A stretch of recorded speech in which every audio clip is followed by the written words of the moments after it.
Buff Nation, what up? BWB, all my bandwagon buffs, what's going on?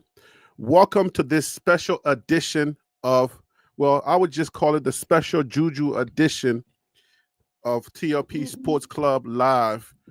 So basically, I'm coming on here because I want to discuss what it means that since we now have Julian Juju Lewis committed to Colorado, what this means to Colorado in 2025 when the superstar Shedeur Sanders is no longer at the helm.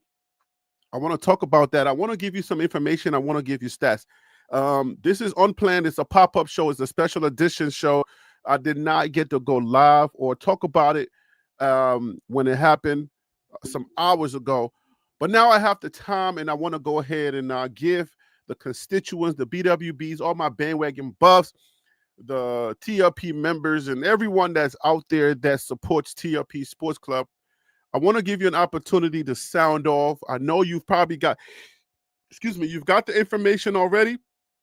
I'm not trying to break any news here, obviously, right? Because that news has already been broken.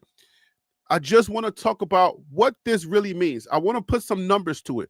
I want to give you information that's going to support Colorado's journey for 2025, because obviously there's a lot that's going to go into 2025. And is it going to look like the Colorado of 2023 where they struggle to protect Juju, or they're going to struggle to protect Juju like Shedeur? I want to talk about that. We have offensive linemen that are staying. We have defensive linemen that are staying. I believe the roster is going to get bolstered. Let me just take a breath real quick because I just came off the road. When you have to go and drive in New York City, all right? Driving in New York City is not the best experience, okay? It's not the best experience, especially when you're in the city. So I just came off driving in the city, and I'm a little bit rushed. Let me get my bearings, because I really want to deliver this information in the best way that TLP Sports Club can deliver this information. Okay, let's go, guys. I think I'm ready. I think I'm ready to go. You can see the excitement on my face. I think I got like veins popping out in my eyebrows everywhere, because this means a lot. All right. Tim, Dallas is in the building. What's good, man? How you doing? The Texas Truth, what's up with you? And for all of those that are watching that are not in the chat, you're listening on audio only, you're driving home, you're doing what you can do. Welcome to the show, guys. Let's talk about this. This is your premier place to talk buffs. It's a place where you can come and it's safe for you to ask your questions. It's safe for you to hate. It's safe for you to love. It's a safe zone for everybody to come here and have a good conversation. It's a community of like-minded folks, not so like-minded folks, but this is the best. This is the place where you get the vibes. You come here, we can talk. All of us are going to talk. I've created this environment so that even if you are somebody that detracts from the team, you don't really care about the team, but you have something to say, you want to add to the conversation. And for those of you who love the team and you still want to shake your pom-poms, it's for you. It's for all of us. All right? I don't care whether you like the team or you don't like the team. Let's go. We have a conversation here. So if you are new to this, if you are new to TLP Sports Club, I say this is the place where we have great conversations. It's familiar faces, familiar voices that you will hear on the panel. And I just wanted to say that you are welcome to call in. Right there on your screen, you will see jointlplive@gmail.com. I put that email there because I don't put it in the chat because I want to be able to control who comes on the show. I don't want people to just pop up, you know what I'm saying? I want to be able to control who comes on the show. But I don't really have mods or anything like that. People, telling people to leave and stuff like that. I don't really create my environment like that. We do ask one thing. We ask for, just respect, common respect, just what the Bible says. Treat your neighbor as you would like to be treated. That's it. And then the rest is just bada boom, bada bang. Let's have some fun, okay? So join tlplive@gmail.com is the email. If you want to come onto the panel, you want to shoot your shot, let's go. Write it down. I got to take it off the screen because once people start popping up on the panel, it's going to be covering faces and stuff like that. So I got to take it off the screen. It is an overlay. I'm going to take it off the screen. So write it down. Even if you don't talk into this show, even if you don't call into this show, there's going to be other opportunities for you to call in. So write down the email, jot it down somewhere, and whenever you're part of the conversation, you can join. You can call in. Join tlplive@gmail.com is the email that you're going to use to call in. Let's go ahead and bring on my guy Tim Smith. Dallas is in the man. Look, all the way from Dallas. Okay, Dallas, Texas. My guy Tim. Tim, what up with you, my guy? Thank you for calling in. I appreciate you. You're the first one on the panel. What up, man? Hey, what's going on, Harry? How you doing today, brother? Sorry about that traffic in New York. I know a little bit about it, but over there on 495 in Long Island, I used to go over there a lot. Hey, yeah, so it's from Queens, like Jamaica, Queens. You know that's the worst, all right? If it's either Brooklyn, Manhattan, or Jamaica, Queens, it's the worst, bro. Yeah. And the worst part about it is, it's like the cabs, right? Not the yellow cabs, but when you're in Jamaica, Queens, it's the Caprices, those dollar cabs, those ones that'll just pull off and just kind of get right in front of you and stop for their customer. It's those that you gotta be careful about. Yeah, they be wilding out there. They be wilding, my guy. Woo. Yes, sir. I want to say salute to Shantae in the chat. Salute. How you doing, Shantae? So now so it must be you're off work now. So now we can call you Shantae. Okay, so whatever. Let's go. Hey man, let me get your feeling before I get this data going. How do you feel about Juju coming to Colorado, my guy? Oh man, that's I've been rooting for that young man for a minute. So I'm happy to land him just because of I guess when you have certain players, right? Yeah. That sign with a program, it actually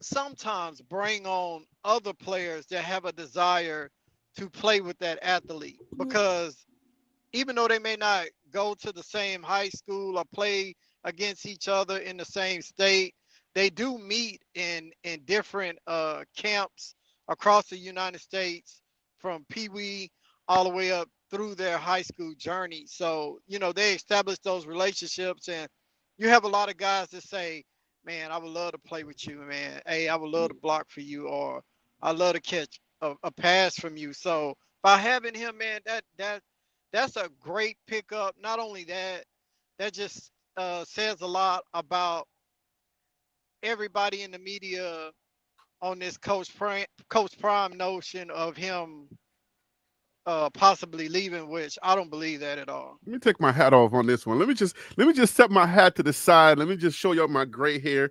I haven't had a chance to go bald yet, so let me just show y'all my gray hair. I want to be a little bit loose today.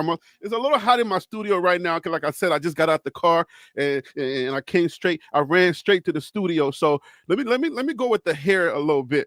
But yeah, man, I'm excited, man. I'm excited. Again, I was not on the Juju train. I ain't gonna fake like I was on the Juju train. I was definitely not on the Juju train, but there was a reason why I'm not on the Juju train, because I think Colorado needs to have, Colorado needs to make sure that the players that we get are committed to Colorado, because Colorado is a special. What Coach Prime is building at Colorado, it takes a very special player, and you don't always want to. The glips and the glams are great, but you want solid players to make sure that they come to build this program where they're not just coming to be like, oh my gosh, I want the camera time, right? So that's one of my reasons why I'm like, you know what? If he comes, I want to hear his reason for coming. So from what he said, go ahead. I'm curious to know. I'm paraphrasing your statement, and you say glips and glam was one. And then you're not sure if he's ready? No, not about him being ready. Okay. I don't about him being ready. I mean, he's proven to be one of those top quarterbacks in in his class. I think what is he number 5? I don't know if he's number 4, number 5. Actually, he was supposed to graduate in 2026, right? Right. So he's graduating a year early. So he's number 2 player in the country. Number 2 And player in but is it in for the 2025 class or 2026 class? it's a 2025 class. He would have been number 1 in the 2026 class, but since Uh-huh. he's coming out a year early, he's number 2, and I think he's behind uh Bryce Underwood, if I'm not mistaken, the quarterback out of Michigan. Yeah. But Juju could have went anywhere that he wanted to go, Mhm. but he has a belief, just like Jordan Seaton, that the staff that Prime has established there in Colorado could Right. get him to the next level. Not Right. only that, he's betting on himself, and I feel like it's a good bet. But I'm gonna let you finish your statement. Well, no, that's I wanted to hear like what his reasoning, because at the end of the day, what I'm saying, like we've been through this circus before. We've been through this. We go through, us as fans.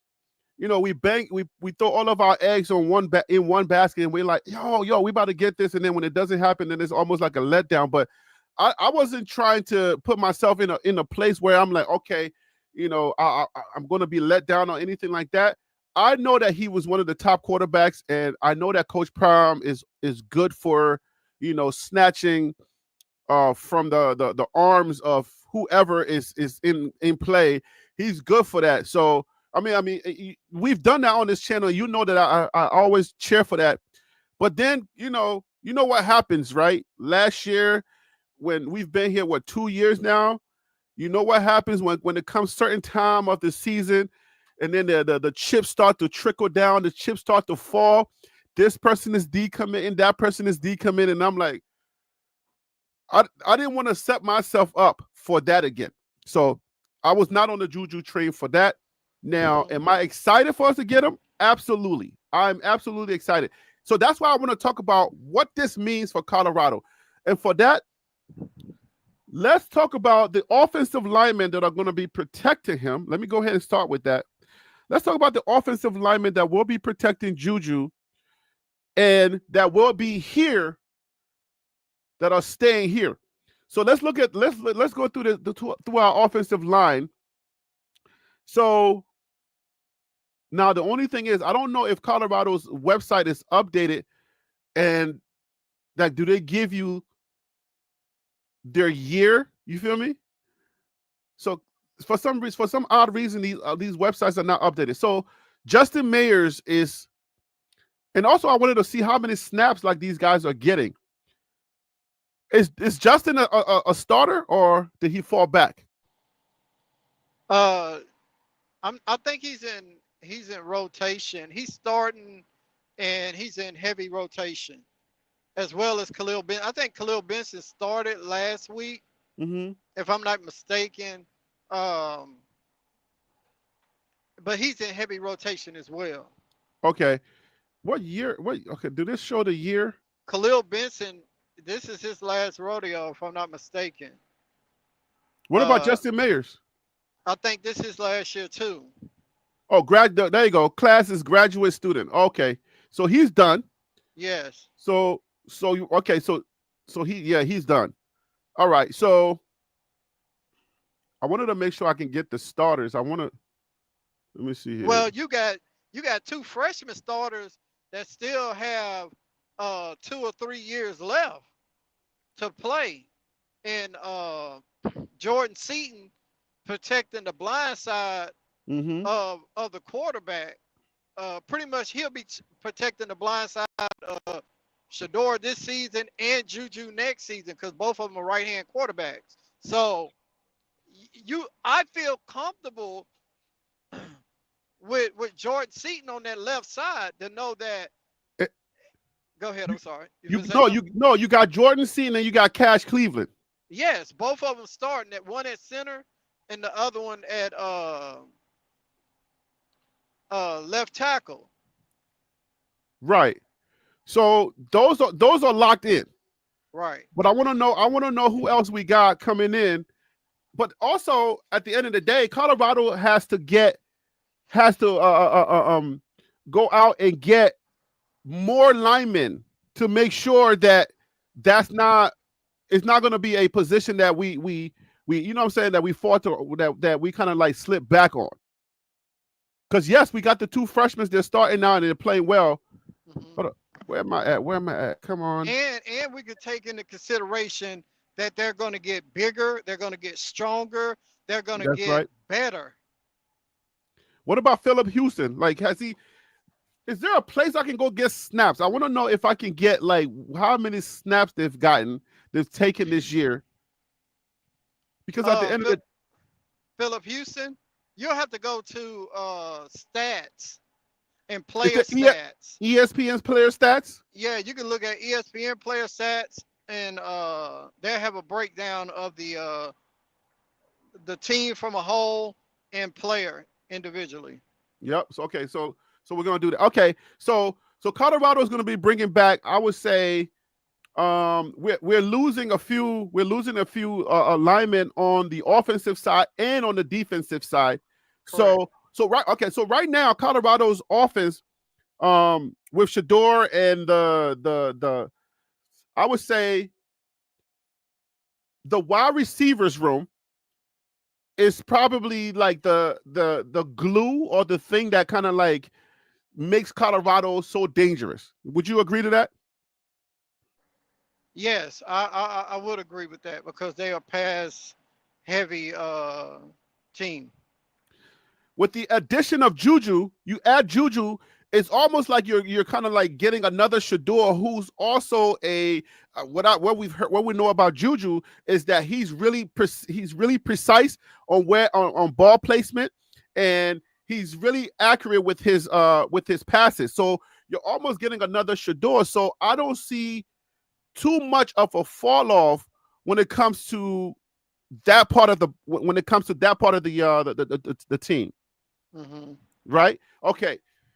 The thing that I'm most concerned about is the trenches. I want to make sure that, because he's coming in, you got to keep in mind he's coming in as a junior, right? When you're a junior in high school, you're like what, 15, 16? He'll be coming in as a uh, he'll be coming in as a freshman at Colorado, but if you wanna, But he's a junior in high school. right? So he's So about to be 15 years old. No, 16. He's 17. He's 17 now? How Yeah. you 17 as a junior? He's a junior because some kids graduate at 18 based off their birthday, where their birthday fall in play at. I graduated at 18 just because of my birthday. Yeah, I'm not trying to play highlights tonight. Like, you've seen the highlights. You know Juju Lewis's highlights. I don't want to play highlights. Right. I want to give you some. I want to give you some nitty gritty information. I want to give you some stats. I mean, some data that's going to help, like, for you to understand like how this is going to help Colorado, because Colorado's coming in, right? Okay, so let's put it this way. The Big 12, the way that the Big 12 looks right now, BYU's team is old as heck, right? It's like you got a bunch of 6 and 7 year guys on the BYU team. So you're not gonna have that team, or the members of that team are not going to be the same next year. The reason why I'm highlighting them is because they are the leader of the conference currently, right? So if you don't have BYU's grown men next year, you're losing the running backs from the Kansas teams. I believe Devin McNeil is going from Kansas, if I'm not mistaken. I forgot what is Kansas State's running back? DJ Giddens? Yeah, DJ Giddens is going to be gone. DJ Giddens is gone, but they're going to maintain Dylan Edwards. I don't know what happened to him last game. Is he hurt? Do you know if he's hurt or not? I'm not sure. I haven't even took a peek at their last game. So I haven't really looked at it. When I don't know who beat them. Was it Iowa State that beat them? No, not Iowa State. Kansas. When Kansas beat them, Dylan Edwards was not playing. Kansas So State didn't. Hold on. Kansas beat Kansas State, or no. Kansas State won. Who just beat K-State? Somebody just beat K-State. Um, Let me pull up. mm, You said Dylan did play. I didn't see Dylan play. I was looking for him the entire game. I didn't look at that game last week. Yeah, I saw the game, but I didn't. It was ASU. Okay, Arizona State. Thank you so much. D. Regalo. So Arizona State beat K-State. Sorry. Mm-hmm. All right. So Arizona State beat K-State, right? Mm-hmm. I did not see Dylan play in that game much, but he is somewhat of their part of what their future is. Mm-hmm. But he is no DJ Giddings. So would you say that they're going to be taking a step backwards when it comes to their running backs? They're not going to be the best. They're not going to have the best running back in the league as they do this year. Well, we have now this thing called transfer portal. Mm-hmm. So you don't know who's going to get who out of the transfer portal to fill in those gaps. We can sit up here and speculate that Dylan Edwards may not be the guy next season, but we don't know how his body is going to transform from now until then.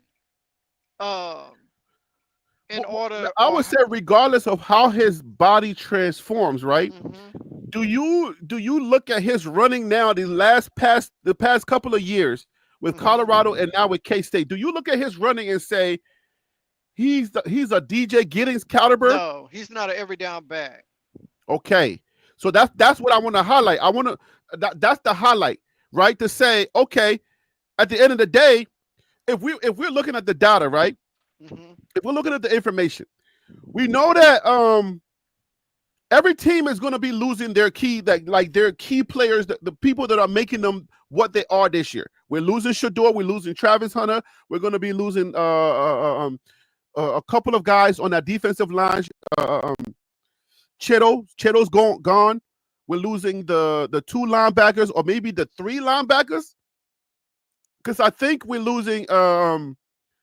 Bentley's gone, and Nikhil Green. Nikhil Green is gone. BJ Green is I think BJ Green is gone also. Yes, BJ Green is also going to the NFL. Right. All right. So we're losing that chunk of players that are really highlight right now. Now, the defense, I believe Coach Prime can get that defense going. It's the offensive line that I want to see, and I want to see if since Colorado is not. This is the question. This is another question. Mm-hmm. Do you think, since Shador's gone, do you think that Colorado becomes more of a running team next year? To get Juju, to get him going, you run the ball a little bit more, you design more run plays, because now you don't have Shador, who you trust with the house keys, with the house, right? Now with Juju, that you don't really understand, you don't really know besides the highlights and whatnot, right? You definitely have to design some runs, right? Correct. I mean, coming in with a freshman, even though he's done it at the high school level, you don't know how that's going to transition over into the college level, because the game becomes a lot faster and a lot stronger at every level. But I feel like I think this is my speculation. I think that they are going to go after that physical offensive line that's able to run the ball, so you can establish more of a consistent balance. Right. And what the Texas Truth is saying, man, the offensive line would be the same, maybe even better. I'm leaning more on the maybe even better. And not even maybe. I don't know that I want the same offensive line. I don't know that, because the thing that you have to consider is this. So who you don't want the offensive line, so that means that you're gonna get rid of Jordan Seaton? No. Not to get rid of the players that are The Currently players, there? no, not to get rid of the players that are producing, Right. right? But Hmm. to make sure that we fill in the gaps. That's where the It's portal a come into must that play. we fill in the gaps because Shador's they're still getting to Shador. They're still rushing Shador. He's still being pressured, even though he's not being sacked. He's Hmm. still getting pressured. And I just want because okay, this is why I'm thinking this way. Hmm. Whatever transpires, like God willing, we go to the playoffs, right? Hmm. We want to make sure that Colorado is solid enough to be able to compete with the Big Ten. And eventually, if we get an SEC team down the road sometime, somewhere, we're not going to get embarrassed. Because now we're going into year number 3. Year number 3 is the unforgiving year, right? We don't want to hear nothing else, right? It's like when you, depending on who's talking, depending on who it is, ain't no more grace. This is time for you to, it's either put up or shut up now. I I wouldn't necessarily say that, just for the simple fact, and the reasoning why is because you have the transfer portal now, where players are able to leave at any given time. So that traditional style where a player commits to Alabama and or Ohio State, where you can retain those players for 2 or 3 years and develop them into um, the player that they're going to be whenever it's their time to shine. So you still, when you have, with the transport portal being in place and kids have the opportunity to leave at any given time, right? Mm-hmm. And then they have the opportunity of leaving at any given time. So with that being said, when it comes down to teams that are losing a lot of players at one time, you just have to be able to fulfill those players with um, high school players and portal players. So with that being said, like Coach Prime, when he say I'm going after 10, maybe 10 high school players, he looking at 10 high school players that are ready to play now, right? Right.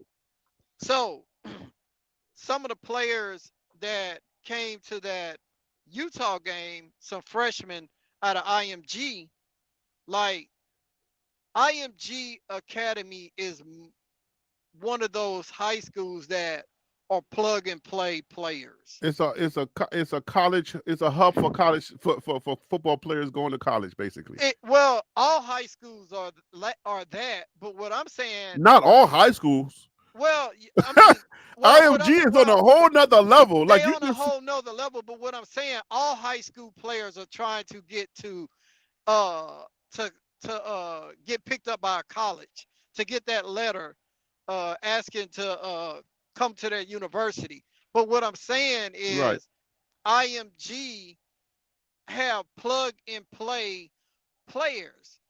right, Uh right. Dang. I used to play for Evangel Christian Academy in Mm-hmm. Shreveport, Louisiana, right? Mm-hmm. We were a recruiting high school. And we went out and played other top-notch schools like South Lake Carroll. They were at the time the mans down here in Texas. They were Mm-hmm. running Texas before it was a Duncanville, DeSoto, uh, Allen, and Allen High School. So we had the best of the best. Majority of the players on the team were getting offers from top-notch schools versus a regular 6A class 6A or 5A school. So IMG though, they getting best players in the nation Right, to come to their school. So these kids are plug and play once they get to college. There's no sitting around if their skills are that, like Jordan Seaton and Cash Cleveland. Uh, are proof in the pudding on Ex- kids. ex- ex- exactly. But don't we have another lineman? He's supposed to be six. I From don't know, six IMG. from IMG, right? Yes. Hey, why is Cash Cleveland not on this list? For what? This is the offensive line. This is the stats for the offense. And I see the two centers. I see Yakari and I see Hank Zelinkins, but Cash Cleveland is not on here. Oh, Well, here he goes. Oh, they just got him as offensive line. They don't have him as center. yeah, Okay. plus, you know what I mean? And I don't know if that has to do with something with by him being a walk on and he only really has one full game film, one and a Yeah. half games worth of film to actually establish uh or solidify that that stat chart. Yes. So the basement said Michael Carell is from IMG, and he's supposed to be coming to Colorado. But okay, just so everybody knows, Colorado has put itself in a place where, with the acquisition or the commitment of Juju, I know that there have been also some decommitments from by other players. It seems as if the conversations have already been ongoing, and some of those decommitments maybe are because Juju was already supposed to be coming to Colorado. We don't know yet. We're going to have to wait and see. But with Juju Lewis' commitment, there's going to be a lot of players that are now going to be trying to come to Colorado. And I believe the conversation about the trenches is still out there. So imagine whether it's the transfer portal or whether it's in high school, Colorado's going to be getting a lot of commitments from a lot of hogs coming to, that may either be committed to other schools already, or they may be thinking that like they're still on the bubble thinking about, do I want to go to Colorado or not? Now with Juju Lewis being committed to Colorado, now that question is going to be answered in their head. Yes, that's true. You're gonna have a lot of high school players possibly looking at Colorado, Mm-hmm. but that doesn't necessarily mean that Coach Prime is gonna pick them up if they don't fit in his style of play. That's when you turn to the transfer portal, right? Let me find them hogs who got experience. See that you can't bring in a bunch of high school offensive linemen Right. and think that they are ready to play week one on a college level. You're gonna have to bring in some leadership that then played um, some college snaps, kind of like Nakai Hill Green, that leadership that he come from, Mm-hmm. uh, DJ McKinney, that leadership that even though he was a freshman, a true freshman last season at Oklahoma State, they made it to the Big 12 championship last year. So he has that leadership of what it takes, even though he's a sophomore, to get to the Big 12 championship and what all it entails. But what I'm saying is, Coach Prime is gonna maybe pick a few that can possibly be in rotation. I'm gonna use the word rotation in with some of those seasoned offensive linemen that he's gonna bring in from the transfer portal, because I'm pretty sure now he's at the point where he can handpick, because of their winning. He can handpick what him and his staff are actually looking for that's Right. gonna help Juju be great. That's exactly what I'm thinking. I'm thinking because okay, I don't know how many of y'all that are watching that are in the chat. I don't know how many of y'all are very confident with this offensive line, and I know the Texas Truth is very bullish on this offensive line. I'm not.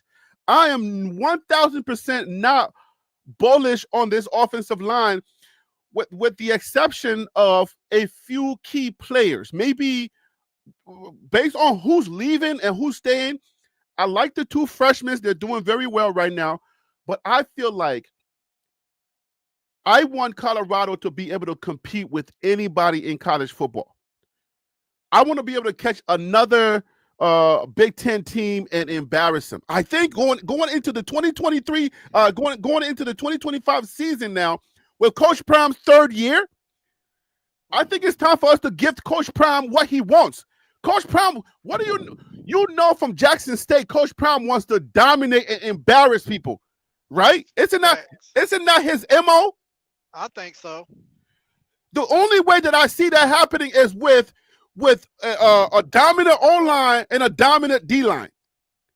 Correct. You got to be able to fulfill what you lose in the trenches. You know what I mean? You got to be able to replenish that.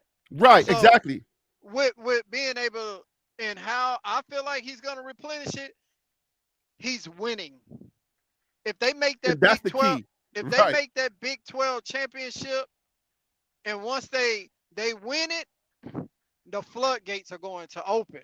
Now, now those teams that didn't really pan out the way that they hoped would, that's why I made the statement of Alabama on your last show.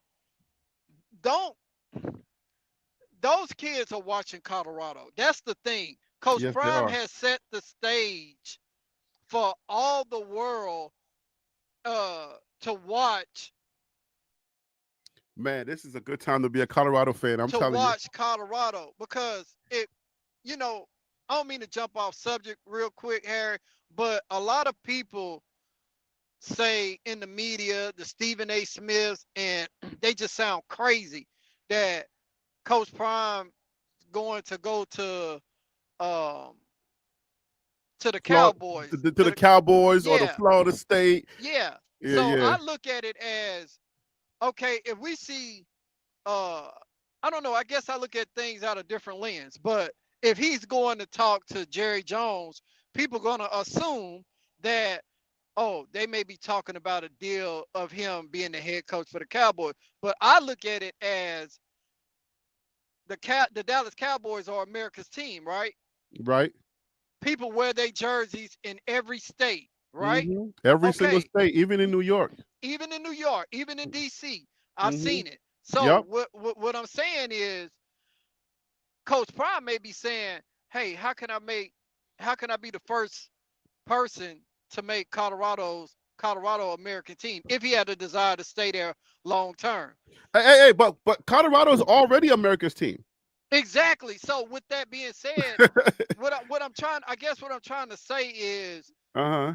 I've heard kids from other schools say, after they get done playing a game, you know, they go back to their room and everything, and they tune in to see what Colorado's doing.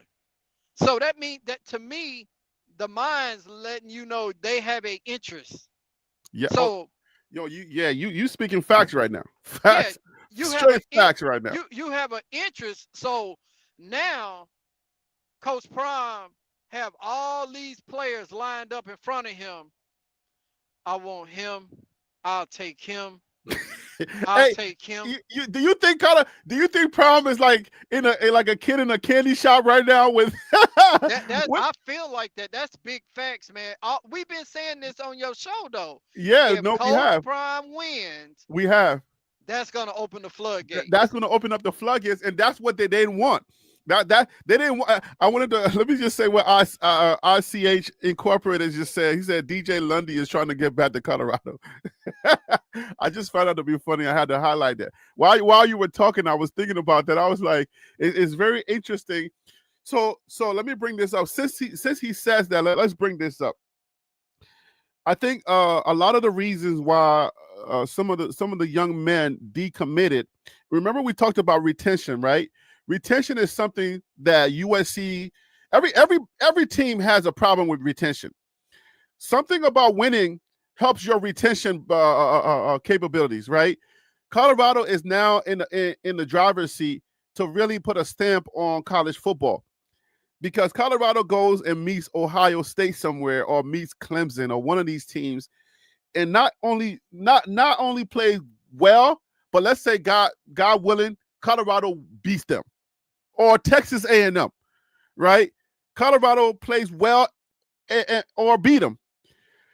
Just imagine that kind of hype that'll come from just being able to beat one of these teams, whether it's a Big Ten team or it's an SEC team. You know it's a rep if Colorado goes out there and beat an SEC team. Whether it's the first round or it's the second round, it'll just be like, yo, Colorado was stamp its own. Like it's like, okay, go ahead. Which one do you want? Just put your hand in the bucket and pick whichever lineman you want.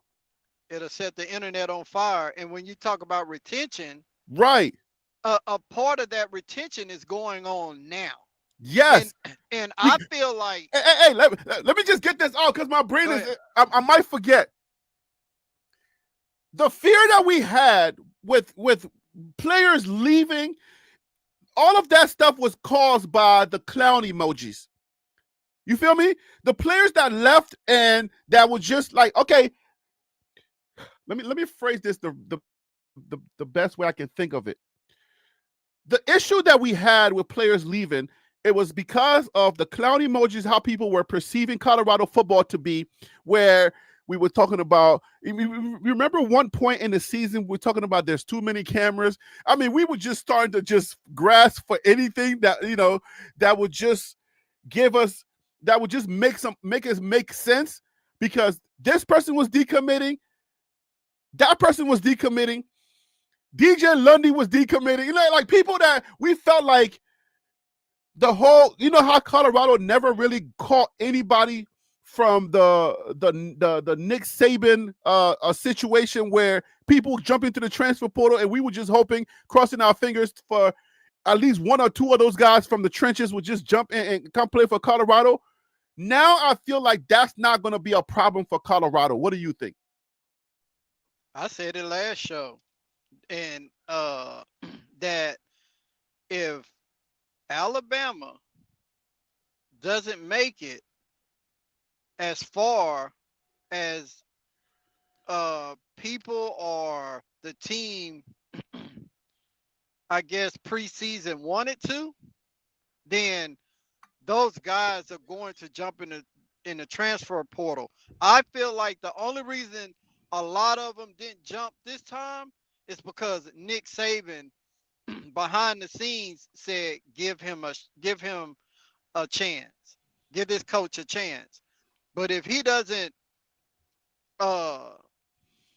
get to that national championship, then there's going to be a problem in Alabama. Mm-hmm. And it ain't going to be no more roll tide. They're going to be rolling over to Colorado, because Dion going to have the opportunity to hand pick which ones he want. But when I was talking about retention, when you were talking about the tides have changed. Go ahead. Yeah, the tide has changed. It's going to be calm in Alabama, but retention. The retention, yes. I feel like a part of that is going on now, and I feel like it's going to go on more so if Colorado lands that kid out of IMG that's committed to Alabama.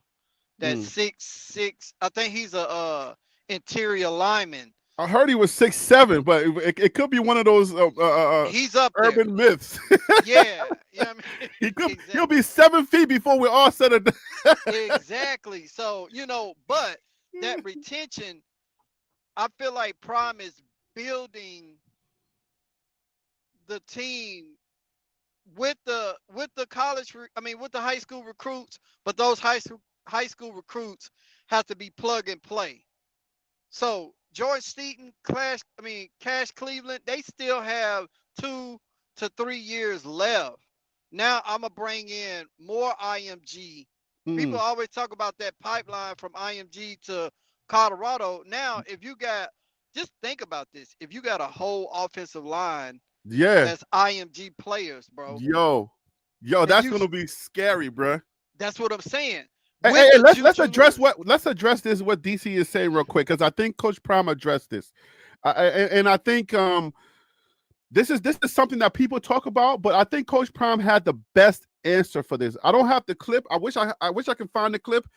I don't have the clip, but I'm going to try to do my best to explain this, what DC Carson is talking about with the Texas Truth. So, the idea of Coach of CU being dead last in recruiting. This is how Coach Prime said it. Coach Prime said, recruit rankings don't mean jack. The reason why it doesn't mean jack is because if you look at how CBS and all the other pundits, people that so-called know football, how they rated the teams coming into 2024, it's almost like a whole entire flip. Everyone based on because all you have is recruiting, transfer portal acquisitions, high school recruits. If you were ranking the recruits, Coach Prime is saying, and I'm only paraphrasing, he said it in his press conference when somebody asked him this.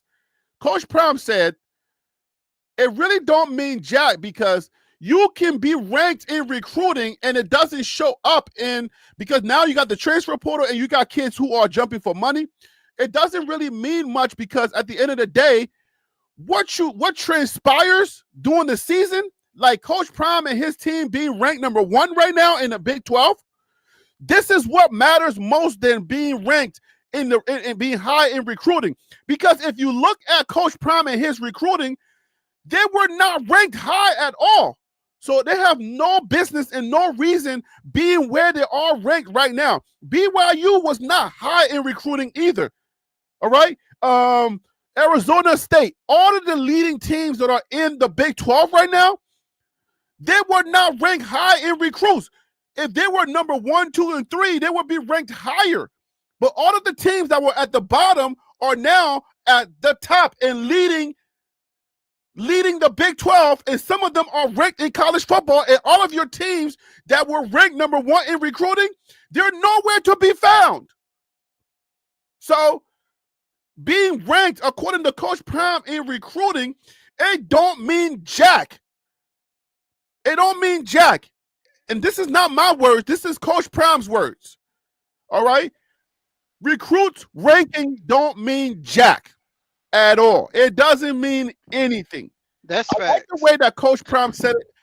And maybe while we're talking, and I'm going to bring some more people on the panel so that where you guys can keep talking so I can find that clip. Because with the way that Coach Prime said it, he said it best. And I understood the way he said it. He was able to explain it in the Coach Prime way, and I understood it. Hey, let me say this, Harry. Go ahead. Before I bring on Common Sense and I bring on DC, because DC's ready to snap. DC's ready to snap, and I got to bring him on. I know you do. What I was going to say real quick was high school players that are good in their district, the best, right? Doesn't necessarily mean that same talent is going to translate over into college year 1 or year 2, because there's a thing called development stage. Right.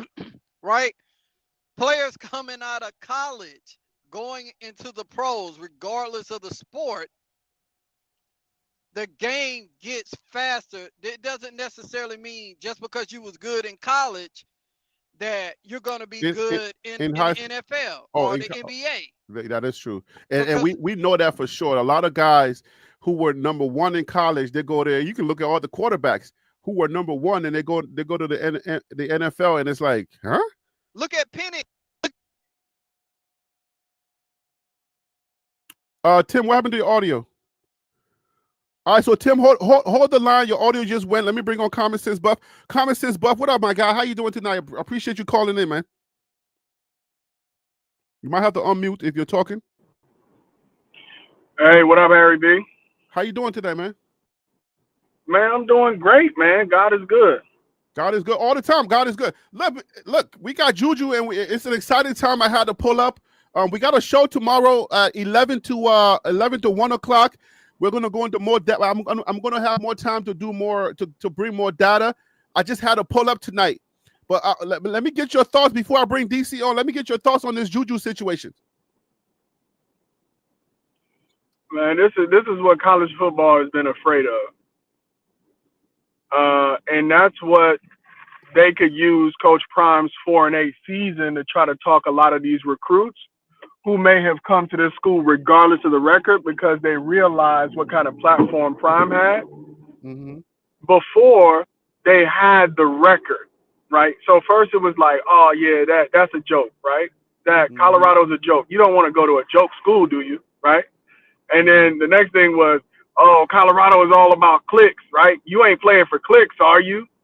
Right? And you know how it is, man, if you don't have the proper guidance, you're going to always, and in life, choices that are presented to you that seem like the obvious choice, the choice that most people are going to make, 90% of people are going to go on the path that's well-trodden. So you're not really going to trade a USC for Colorado when everybody in your family and everybody, your coaches, and people recruiting you, everybody got the same thing to say. A lot of guys who would have come to Colorado listened to that. And a lot of players who were at Colorado already listened to that and left. But now that has been taken away, right? Because they can't use that, oh, they're a joke, or, oh, he's not going to be there long term. Oh, they're not a winning program. And this is exactly what they feared, because for as many guys that people claim are great coaches, we're going to find out who the great coaches are when Prime is out recruiting them. Let's see you go 8-2 with what most people would describe as a mid-level roster.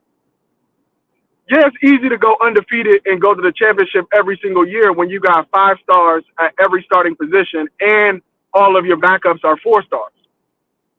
Let's see you now do it when that 5-star quarterback you expected to have is at Colorado, that 5-star lineman is at Colorado, and that 5-star running back is at Colorado, and now you have to play Colorado. Boy. That's facts. All of the clown emojis are gone, but let me bring on DC. DC, what up, man? Thank you for calling in. I appreciate you, brother. How you doing today? I'm doing fine, y'all. I don't have much time, but I wanted to come over here and just talk for just a second. Just a second. Just a second. Go ahead and shoot your shot, my brother. So let's go ahead and establish things. Colorado's doing great this year. Let's establish Juju as a great get. So please understand what I'm about to say. The butt is coming when you start lining up like that. The butt is coming. Because y'all are talking stuff that it's not like, I get what you're saying, but it's not within context. Let's take it like this. If you have two first round top 5 picks, you should be 8-2 in a conference like Big 12. You should. Now you got to understand that is that I guess my problem with the argument is not saying that Colorado isn't good. Hey, first of all, let's identify what you're talking about, because I have no idea what. I don't know if you're talking about So here's the thing. From the chat or what we've been talking about. I'm speaking of the conversation overall. So I get the fact that it's a great get. I don't want to take away from that. But it's almost like we're not taking it in context, because first we're saying, oh, we got a great 5-star. DC, hold on. Take a breath for a second. I think what you're doing is talking from the chat. You're not talking about the panel. Because me and Tim, we've been talking about something totally different, but your energy is coming from the chat. Right. But I just want to make sure you understand that, because you're about to unload something that we're not even talking about. This is the best get since sliced bread. We ain't talking none of that. Well, it's a little bit of what CSB said. Common Sense Buffs. It's a little bit. Let's just make sure we're not crowning Colorado to be the best thing. We're not doing none of that. Yeah, because it's like this. Bro, I got love for Colorado, but Georgia, Texas, Oregon, they not sitting there going, oh my God, what we gonna do about Prime? We gotta drop that narrative for right now. Take the W's that you're getting. but they not shaking in their boots. I promise you, Tennessee, who routinely packs out 110,000 seat stadium, is not sitting over there going, "Oh man, they got one 5-star, and that which they got others. I know that, and then they're freaking out. They're not freaking out. Colorado is doing good. The whole conversation is like this: Colorado's doing a phenomenal job. Prime is cooking. But y'all got to be careful when you start saying those things of they're all the way up with other people are worried about you. There are teams within the Big 12 that are worried. Who was saying that? Who was saying that? Well, the thing what I heard, which I love CSB, brother, whenever I see a video, I like it. And I encourage everybody to go because he do be dropping some nuggets. It's when we get into this conversation of like other folks, like the whole game is changing. The game is not changed. Prime is coming in and doing a phenomenal job, but the game is not changed. You still got the rich getting rich. Look at the doggone CFP. Can I get another one of these? Yeah. So I'm saying is that this is a good get, but it's not there yet. It's phenomenal. It's going where it needs to be. But that's But what it ain't there yet. That's what we literally been talking about on the panel. Yes. Right. I don't know if you're upset or if you feeling some kind of way though. Your energy. I am feeling some kind of way. I'm feeling some kind of way because like, who pissed you off? Like your energy is kind of weird right now. I'm feeling some kind of way like this because I love what Colorado is doing. But I also sit back and say, hey, yo, Lucy, we got some problems. Being to the point of you are doing Shador and Travis are masking a lot of stuff. Let's get Juju in here. He's going to do phenomenal. But let's just sit. I'm just saying this. I'm bringing you the other college football side, and I'm going to shut up after this. Other teams those top 10 teams are not freaking out because you got somebody. Because they got folks sitting on the bench. Colorado's doing a great job. Why can't the conversation just be that's Colorado? Your energy, because you're sounding like that's what we've been speaking about. Nobody's been sitting here talking about, oh my gosh, everybody need to fear Colorado right now. I literally said this show is about, let me see how we're going to protect them. Let me see how we're going to make sure that we put the piece that, thank you. Let me see how we're going to put the pieces around him so that we can make sure that we keep the energy, the same energy that we have this season. But you're coming in here thinking everybody's talking about, I don't know. You've been beefing in the chat, and you came on here with that energy, man. I got a beef. Yeah, I got a beef. That Texas truth got under your skin, and you came not so much him. It's just to a point where I got love for C. Go ahead. Hey, I will say this. I kind of see the direction that you're going. And yes, a part of that, I am the one who said if things don't pan out for Alabama, that some of those kids are going to jump ship. They are. You're right. I agree with that. Now, with that being said, we both in agreements. If that kid, that freshman from Bama, jump in that portal and decides to come over there to play at Colorado, it's going to set the internet on fire. Guess what? That's what should happen. That's winning. I'm all for that. That's all we saying. So now that's what we're saying. I'm telling you, DC, your energy is coming from the chat, not from us. Right. Yeah, well, I have my flamethrower out. Just admit you're coming from the chat. You're not coming at us.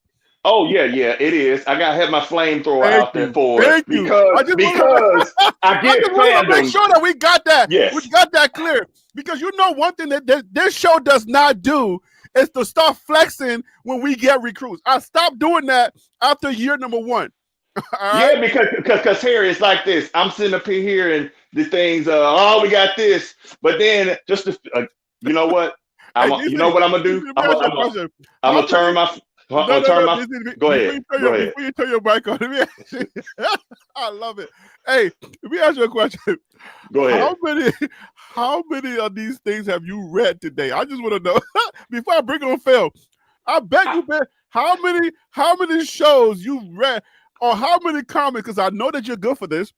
You will be on the internet reading like a whole bunch of like pom-pom stuff, and everybody's saying Colorado is not going to win the college football playoffs. And I feel like that's what this energy is. Dude, I've been sitting here. Have you read today? Bro, I've been sitting up here studying for the game, and I'm going to Kansas sites. And I'm watching some CU fans just crash out on Kansas. I knew it. And can't even talk smack. So it's kind of like, whoa, what y'all doing? Let's support you. But now when you start crashing out against people, I got to bring out the flamethrower. But guess what, Harry? I'm turning the tape. I know you too well. I'm turning the tape. Yes, I'm turning the flamethrower off. I'm turning the gas off. And I'm going to sit back in the chat and stuff. And let's just say this, folks. Colorado's phenomenal. You're going to always hear that. I don't care if folks call me a hater no more. But at the end of the day, I'm just telling you, let yourself get through this season and continue to cheer. Colorado's doing a great job. But when you start, because there's some folks out, I'm going to tell you what also kind of got me a little bit. Some folks talking some smack about we the new Bama. No, you ain't. No, I knew you're it. not. I knew it. You No. Listen, whenever DC is talking, never assume that he's talking about specifically what you're talking about. Because I know that you take this thing very personal, and I know that you're very passionate about the whole game. All right. Yes, I am. So anyway, I knew it. I had that feeling. I was like, this guy's coming in here. He's been reading chats all day, especially with the Juju conversation. I can only imagine the stuff you've been reading. And you just sitting back like, what Harry? Also today. Also, hold on one second. Also today, just being a caregiver, trying to be loving. But I'm sitting here saying, hold on one second, if you don't mind, I got to go get my flamethrower out and just make some toast. I had to make some the Texas Truth toast. Now that I've made my toast with plenty of butter, I got, and all jokes aside, I got love for bro or homegirl, whichever. So I'm just joking, but it just makes the show good. So I'm turning my flamethrower off, and now I'm moved on. Anything else anybody like to say before I leave? I'm not reading the chat right now. I'm not reading the chat. So if you're saying something crazy, just go ahead and just write it down and put it under your pillow tonight, because I'm not reading it. Give it to the Tooth Fairy. Let me bring on your alter ego, Phil. Let's bring on DC's alter ego, Phil So Real. Hey, Phil, what up, man? Can you please help your guy, DC, because he ready to crash out. How you doing today, brother? I appreciate you. Ready? I'm all ready to go. Go ahead, though. I know.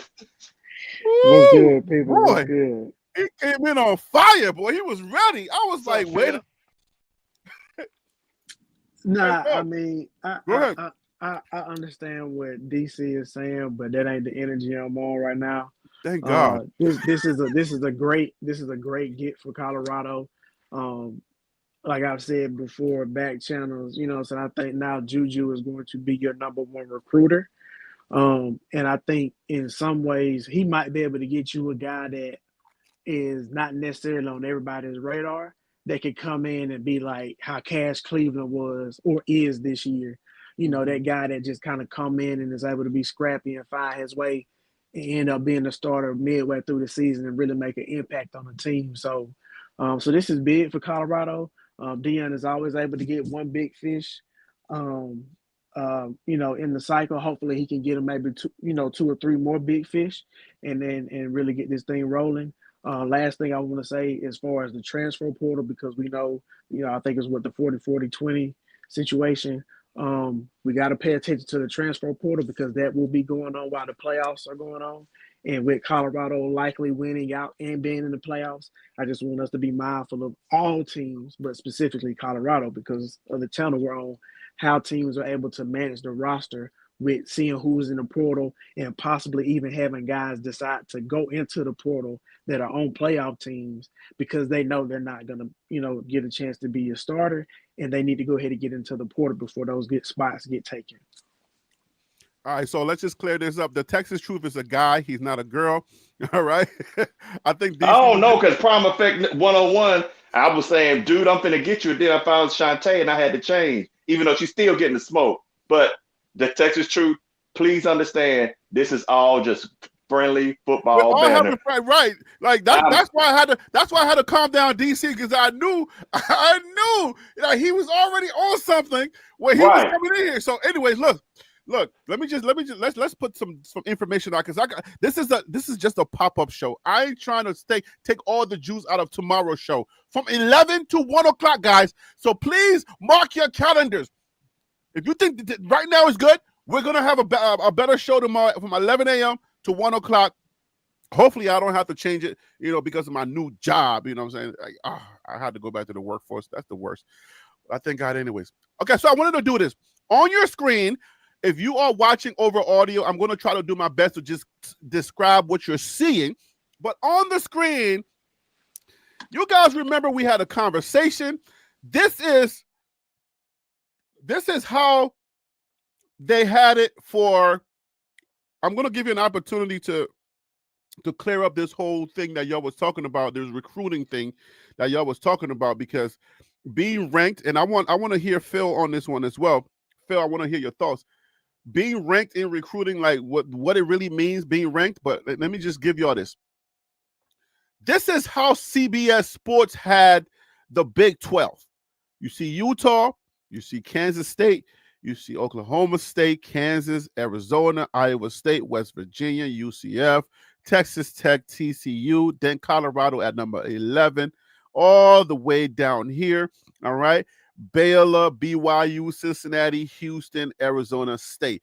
The dead last Arizona State. I do that to show you this now on how it really looks, because at the end of the day, I mean, what we talking about? At the end of the day, you got to really understand that this is what it really boils down to. This is what it boils down to. What are my college football standings? Okay, let me go do it. Well, college football standings, there it goes. This is what really matters, all right? Because you cannot predict this stuff. This part you cannot predict. Yes, you can have the number one recruiting class. I don't know how many of y'all remember Lane Kiffin with Ole Miss and how they were talking about how he was recruiting and everything. Where is Ole Miss SEC? Yeah. Yes, sir. Okay, let me go to it. Y'all remember how they were talking about how Lane Kiffin was killing it in the transfer portal and all of that?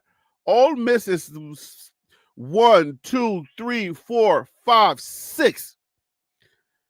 You can be ranked number one in the transfer portal. You can have the best ranking. That ain't gonna say that you're gonna be sitting at the top of the SEC. Because remember now, it was Ole Miss. Lane Kiffin, he was ranked number one in the transfer. He was killing it. Now, he ain't doing too bad at 8-1 overall, but when it comes to his conference, he's 4-2 and possibly not going to go to the conference championship. So yeah, recruiting, being ranked in recruiting matters, but at the end of the day, it really don't mean that much. What matters is what happens during the season. You got to play these teams. And here goes ours right here. Colorado, BYU. Y'all saw BYU where it was ranked at. Colorado being ranked number 11. Now is tied with number 1. It's 1 in the conference. Everybody was talking about the fact that Colorado lost so many recruits. That was one of the biggest things, was it not? Was it not one of the biggest things? Oh, you lost 50 players. How can you build a roster where you're losing players every single year? The fact that Colorado is now winning, because what did we say in the show like some time back? Winning kills a lot, right? Winning kills a lot, because here we are. You got Arizona State that's sitting at Arizona State. Are they tied for number 3 with Iowa State? Is this how we're going to look at it?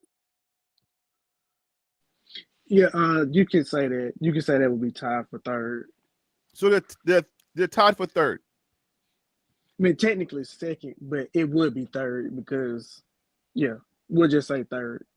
It can't be 2nd because Colorado is 6-1. Well, Colorado is tied for 1st with BYU. Oh yeah. That see, that's why I have I think in theory, like if there was a 3-way tie at 1, then the next team would technically be the 4th team. Mm-hmm. But whatever. At any rate, they're still up there. Is your point? And Arizona State was dead last, so now they're 2nd. Yo, and that coach is young too. He's like 34, 35. Kenny Dillingham was 29 years old, my guy. I did a video on Kenny Dillingham. He was 29 years old. He was when he got hired. Okay, so do you know how old he is now? Well, I think it's been like 2 years. This is second year now. He got to be at least 31, right? God, dog. Dude. When they're white, they get them young. So I don't know. I don't. Sometimes it's not about He's what you know, 34. it's who Yeah, you know. okay, so yeah, he's 34. He's 34? Yeah. Okay. That is crazy, bro. He knows football because Really? that's the guy that Coach Prime wanted to tap to be the OC. Well, it looks like he did the right thing by not going because, you know what I'm saying, he's doing his thing as a head coach. Right. He's doing this thing. And look, it's possible that Colorado could be playing. If BYU goes and loses the next game, now they're going to be tied with Arizona State, Iowa State, and it's possible that Colorado's going to be playing Arizona State. Well, actually, if I'm not mistaken, isn't BYU playing against Arizona State? Yes, BYU Yeah. plays Arizona Okay, State. so if Arizona State beats BYU, technically they would be ahead of BYU. So they wouldn't be tied for second place with Arizona State. They would be behind Arizona State because Arizona State would then have the tiebreaker between the two because of the head-to-head victory. So then it can look like coming down the wire, Colorado got God willing. We always got to say God willing for those of y'all that are very confident. God willing, Colorado goes out and beats Kansas, the streaking Kansas, and we beat OSU. Then we're playing Arizona State. Let's bring on Common Sense Buff. He want to come back to the show. Hey, brother, what's going on with you, my man? You leaving, you coming, you going. Where you coming, or you going, my man? What's wrong with you? I coming and going, my man. You can't tell. And going. Like real person, you coming or going, my man? I coming and going, my man. That's a good thing. So at the end of the day, man, look, I really wanted to focus more on what Juju is stepping into. That's what I really wanted to. You said you had a question. You were talking about recruiting, and then you said you were going to ask me a question, and then I don't think you actually asked me the question. Do you remember what that was? Well, I was going to ask you the question that DC and the Texas Truth were battling about, as far as what I can ask you and Common Sense Buff, or I ask the whole panel. Why does recruiting?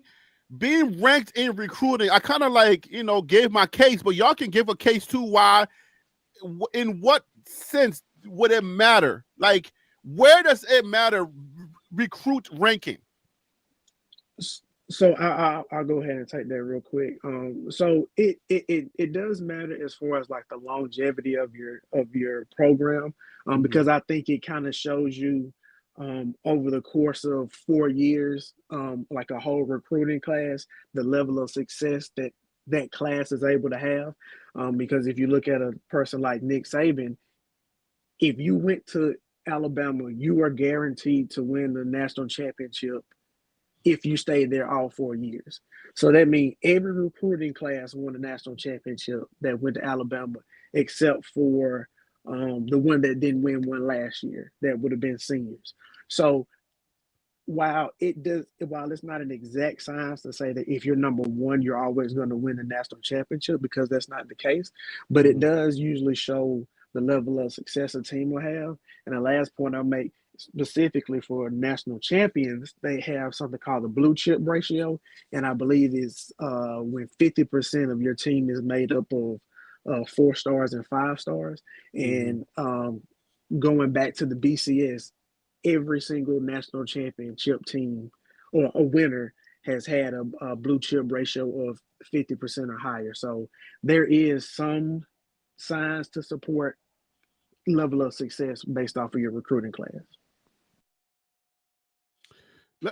Let's move on from that recruiting thing being like a big. I get it, right? So yeah, you're looking at, depending on the projected star or the player. I got a different perspective of it.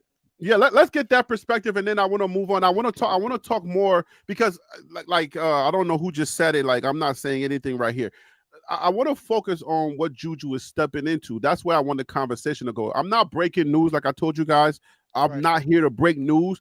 I'm here to put in perspective what he's going to be stepping into, how we're going to help him to be the best that he can be, and how Colorado's going to look, right? I don't know how many people talked about it already, but that's what I want to focus on. But go ahead, give me your perspective, and then we can move on and talk about this. I mean, we can move on, and I'll let Common Sense and Phil give their perspective on your questioning because I already answered it. Right. Okay. So you guys, hey, Common Sense and help me out here, right? Colorado's losing a few of these guys on this list that we're looking at right here. I'm looking at the offensive line, the offense, right? Juju Lewis is stepping into this situation where you're going to be playing with some guys like Cash Cleveland, not Justin Mayers, but Cash Cleveland. You're going to be playing with Jordan Seaton. Does Colorado have to surround, like, get more people in, or are we okay? How do you see this? What is he stepping into? Because this offensive line is still a little questionable when it comes to protection. Yeah, you want me to answer that? Yes, please. So I think this offensive line is going to get upgraded in a lot of different ways.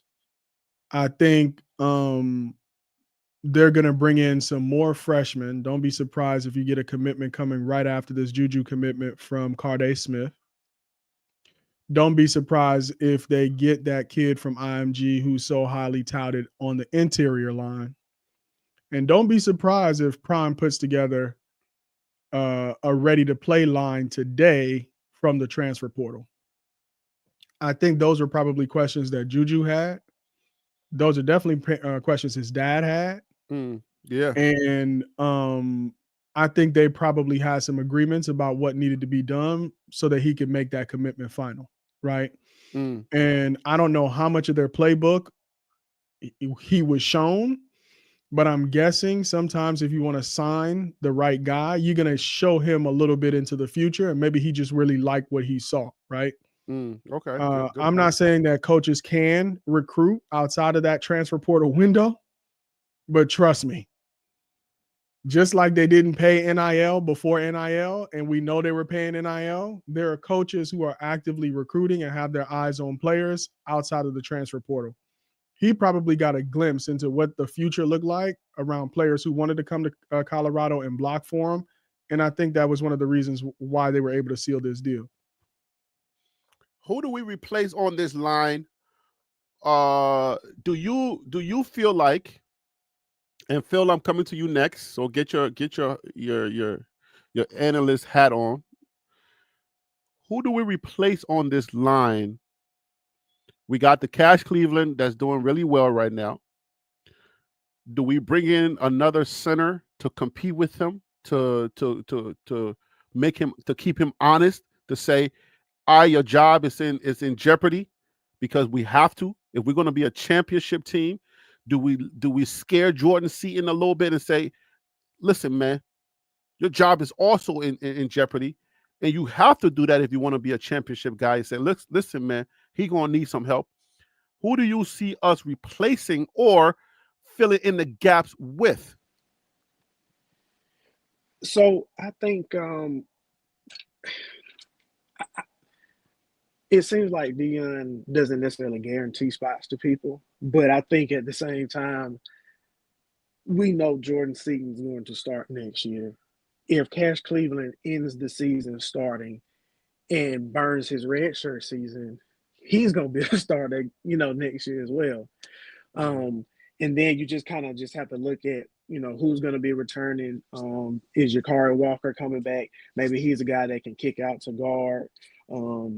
And then you got the Kirkland kid. I think he came from Texas, if I'm not mistaken. He's somebody that I think people were kind of high on. So I think right now what you want to do is just add more talent. And if that talent manifests itself You're talking about Peyton Kirkland, the guard? Yeah, Kirkland. Does Peyton Kirkland currently start? No, he doesn't. Okay, but he's a potential guy that can grow. Right. He was a guy that people was high on that came from Texas. And He he's not. transferred from Texas. So is it a good thing that he's not starting? That means that we have depth. Is that what I'm reading into this, or he's just not good enough? I don't know how good he is, but at the very least, he is somebody that will be on the team next year. You know, obviously, if he doesn't transfer, assuming, you know what I'm saying, he stays, like, there's somebody that's on the team. He's been in the playbook. He's been in their system. I think he was a guy that needed to lose a little bit of weight as well. So maybe now he's going to be in better playing shape for next year.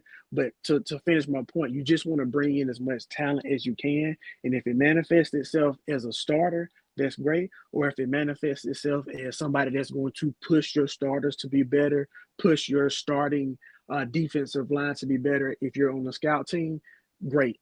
You just want to get as much talent as you can on your team. So do we feel like Cash Cleveland was a steal? Because he was like one of those hidden gems. Like, you know, he kind of snuck in there. And For sure. He came in as a walk-on now, and now look, you coming in as a walk-on, and you're taking the starters guy, the Hank Zalika's job, and you were supposed to be a walk-on. So I think that's kind of like something like you mentioned. You want to get in players who can challenge certain guys, and then there are going to be guys that are not highly touted or highly coveted, right? But then they're going to Cash Cleveland you, right? Yeah. Hey, let me ask this. Is it fair to say that Cash Cleveland, even though he's a walk-on, he's not your necessary quote unquote preferred walk-on just because he's coming from an IMG? Because he's How not did he come on as a walk-on? They ran out of scholarships, or Coach Prime trying to be greedy? That means something. Coach Prime being stingy? Because you know he keeps like 5 of them things in the back pocket. Well, I mean, it could have been one of those deals like, if I hate to, you know what, I'm not gonna. But you know what, Tim, but let me ask you this. Cheap labor. CU's white and it's expensive. So you say, okay, he's white. His parents got money, so we can wait. No, I'm saying cheap labor. That's what I was saying. Like cheap. Go ahead, Phil. What were you saying? No, I was just gonna say, like, a lot of times from what I've seen is teams don't always go 3 deep scholarship centers. They'll have maybe 2, and then they'll have a guard that can maybe fill in as your emergency center. But they usually reserve more of those scholarships on the offensive line for your guards and your tackles, from what I've seen. So I just think maybe just because of that position, and, you know, with him not being quote unquote ranked so high with the Stars, even though I know that doesn't matter as much with Colorado, I think that maybe kind of led itself to him being a walk-on. But at the end of the day, man, he's earned it, and he's played very, very well. And so I'm looking forward to seeing him Saturday and seeing him the rest of the year. And he doesn't have any sacks on the season as well as Hurries, right? What you mean on the season? I think he just played his second game, right? Yeah, he got 1.5 games, but what I'm saying, out of those 1.5 games, he hasn't given up a sack, or I don't think he's given up a hurry either. Right. That's what I've heard. I don't know, you know, I don't know that to be true, but I've heard that. But either way, that's still impressive. Very impressive.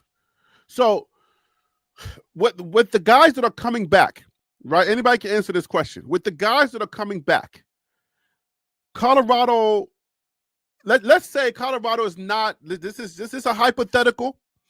Colorado's not able to go into the transfer portal, obtain any more hogs, right? I'm talking about like from the Nebraska corn, not Nebraska the team, but like some of those corn eaters, those hogs that eat only corn, and there's those guys, those type of guys. Colorado's not able to go in the transfer portal and get any of those guys. Are we satisfied with what we're getting back for Juju Lewis? I'll go first.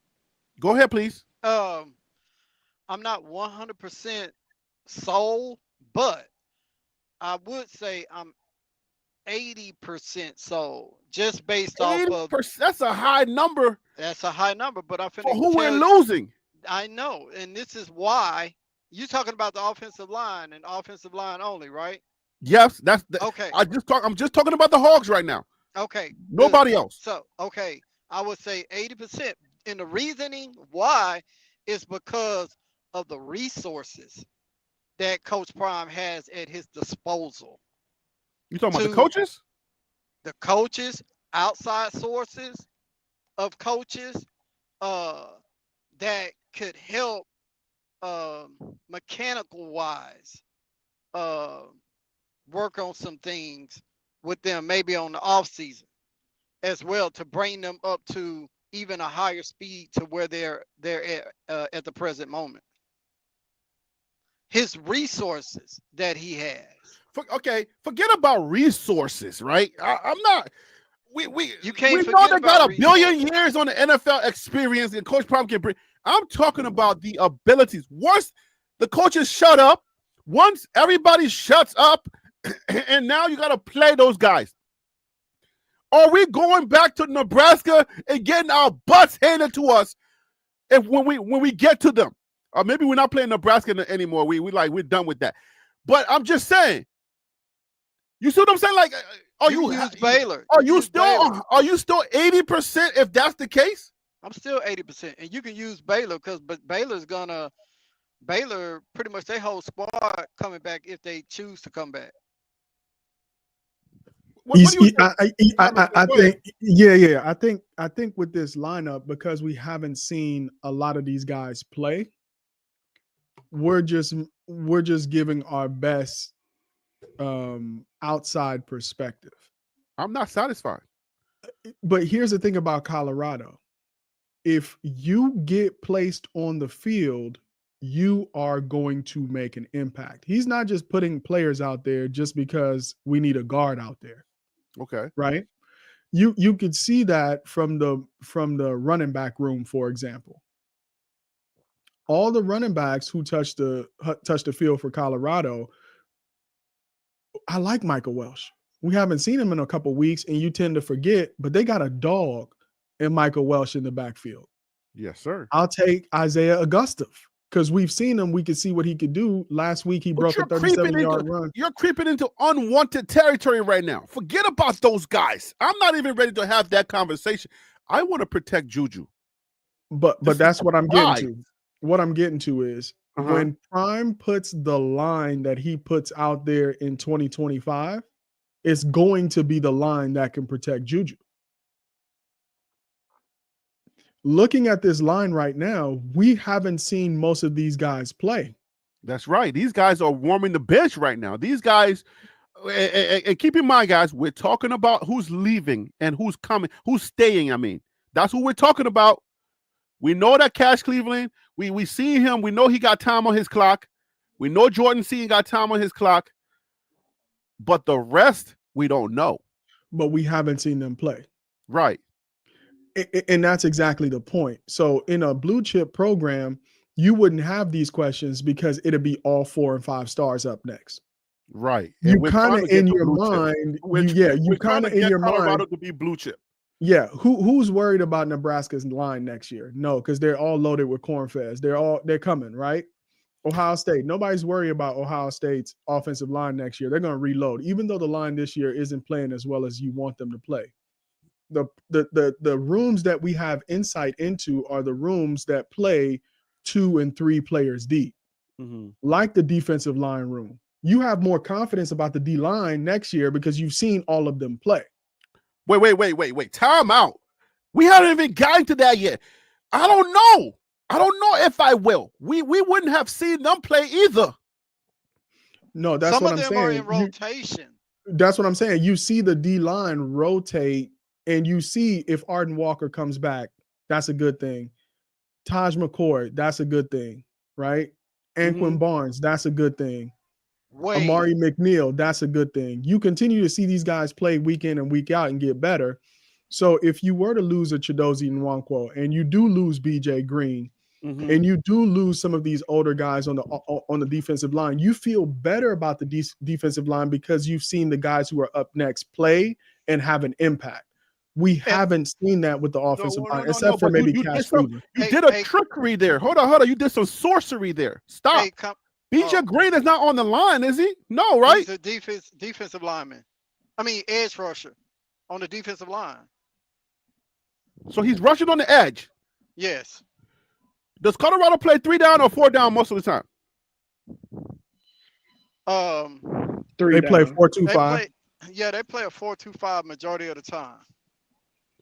Sometimes it's usually they'll go 3 to down linemen, but the fourth person is actually a linebacker. And BJ I want to Green know. is I usually want to an know edge about guy. the guys that are down. I want to know the guys that are the white knuckle guys. Those are the guys I'm worried about. I'm not worried about the outside. He's so down. You want to look at defensive tackles then. Those are who you're looking for. Defensive tackles. Is that what it is, Phil? If you're looking for the guys in the middle, if you're looking for people like Chidoza, then yes. Okay. Defensive tackle.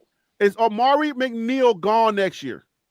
If you zoom out, you should be able to look to the right and it'll tell you what year they're in. Okay, so he's a junior. Hey, Harry, and also to take into consideration that some of these players that aren't playing right now or may have 2 years, they were playing at their previous school. No, but look how I'm looking at it. Harry, I just want I don't know what you're thinking, or I don't know exactly what your question is, but I just want to say this. It doesn't matter who you think is coming back. It doesn't matter who is coming back. You want to get more talent on your team. It doesn't matter. Yes, I get it. They don't have to be always 5-star, 4 stars. The thing I'm trying to deal with. People. This is what I'm dealing with. Let's say, you know how we just talked about recruiting, ranking, and all of that. Let's say we don't go out and get nobody. I know we will. I just want to know what Juju is stepping into. His defensive line, because we got to play complementary football. Complementary football, for those of you who don't know, it's basically the defense is going to play well, the offense is playing well, and when in each side of the ball is going to feed off of the energy that each one is given, right? So I want to make sure we don't have a deep fall off, because there are the nuances that we got to talk about. These guys know each other.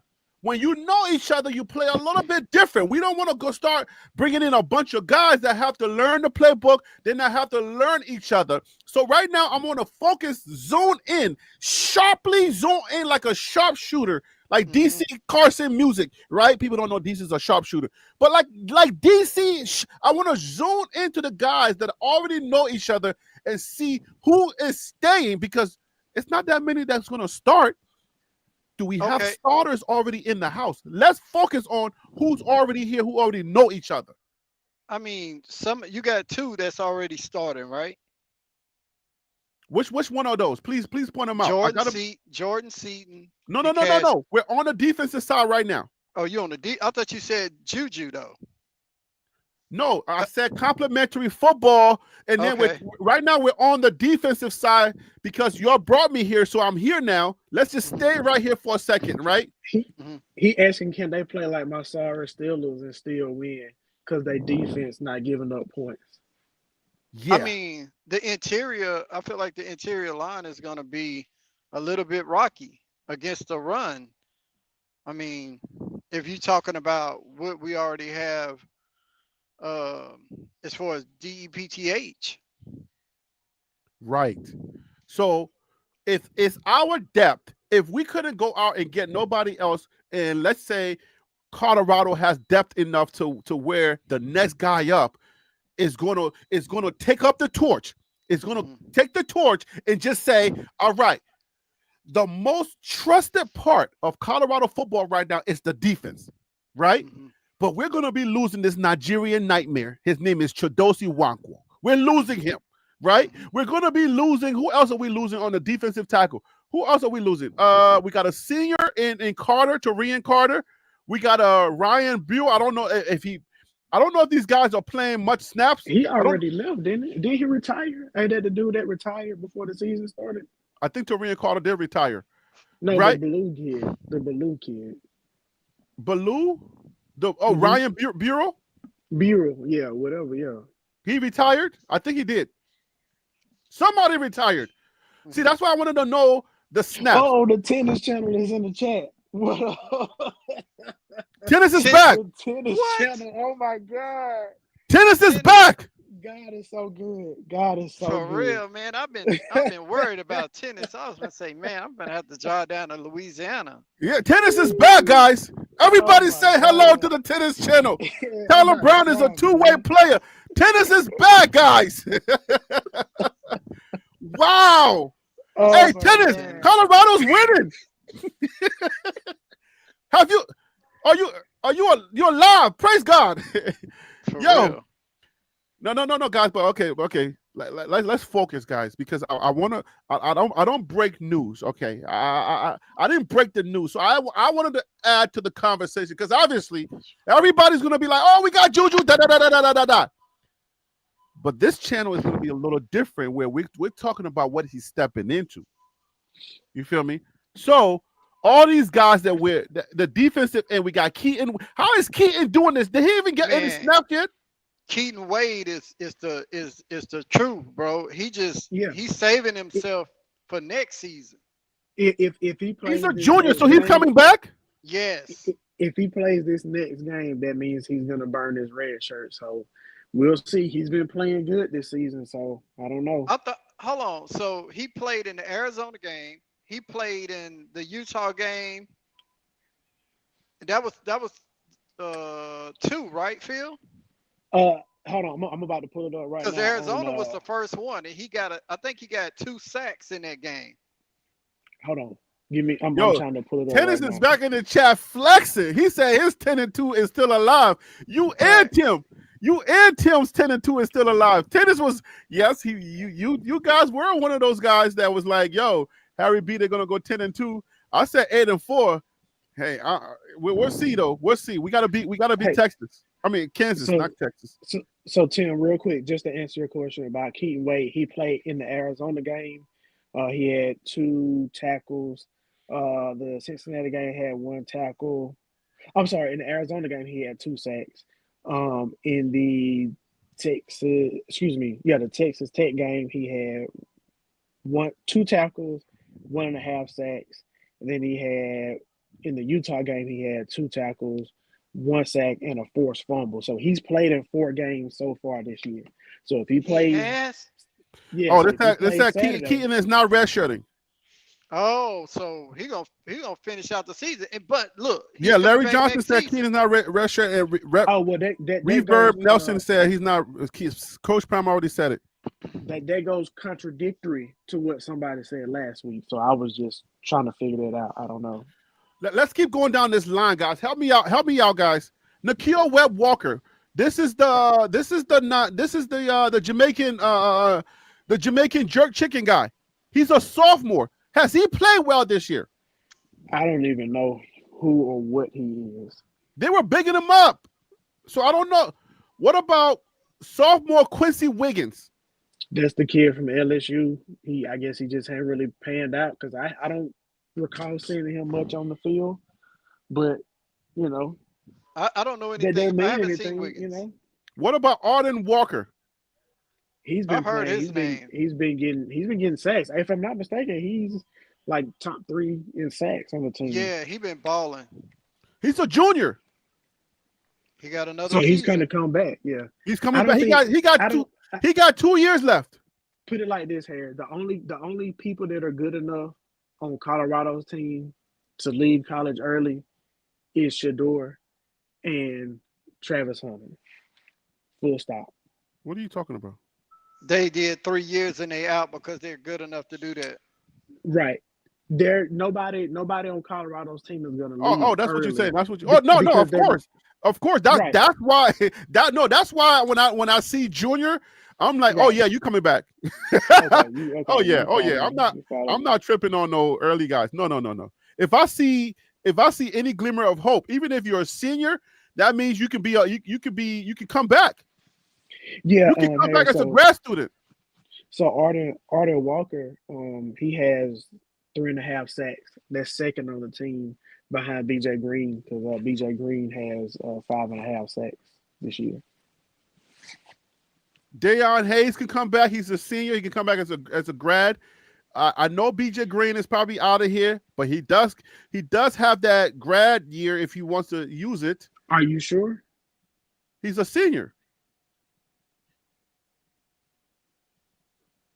BJ Green is a senior. But I don't think BJ Green is going to come back, man. He's ready. But I don't know if. Okay. The question is, is he technically playing well he could, enough? but I don't think so. What? Say that again. I mean, I don't know. I don't know if he's already redshirted, so I'm not sure about that. But I don't think he would come back for another season.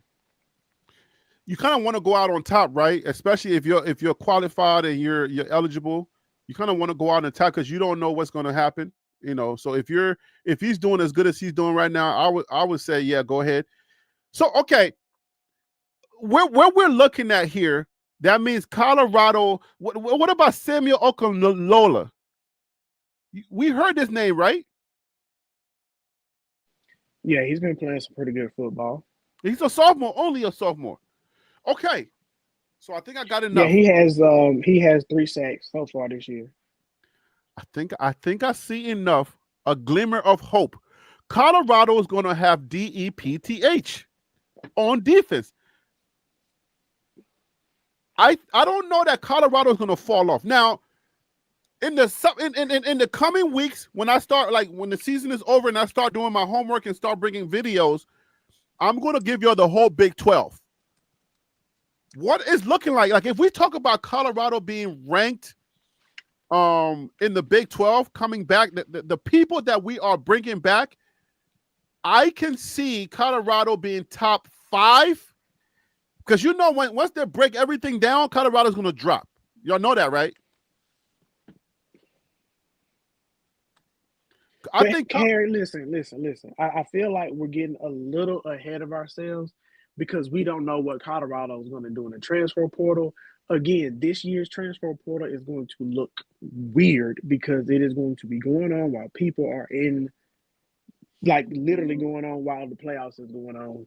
So you're going to have teams, hey, do you need to go ahead and leave? If you're going to do it, you know, trying to open up, you know, slots for other people to come in. You know what I mean? So I don't think right now is the best time to really try to project what it's going to look like because this team could be 10 times better than what you're expecting because of what they're doing in transfer portal or what they're able to bring in from high school.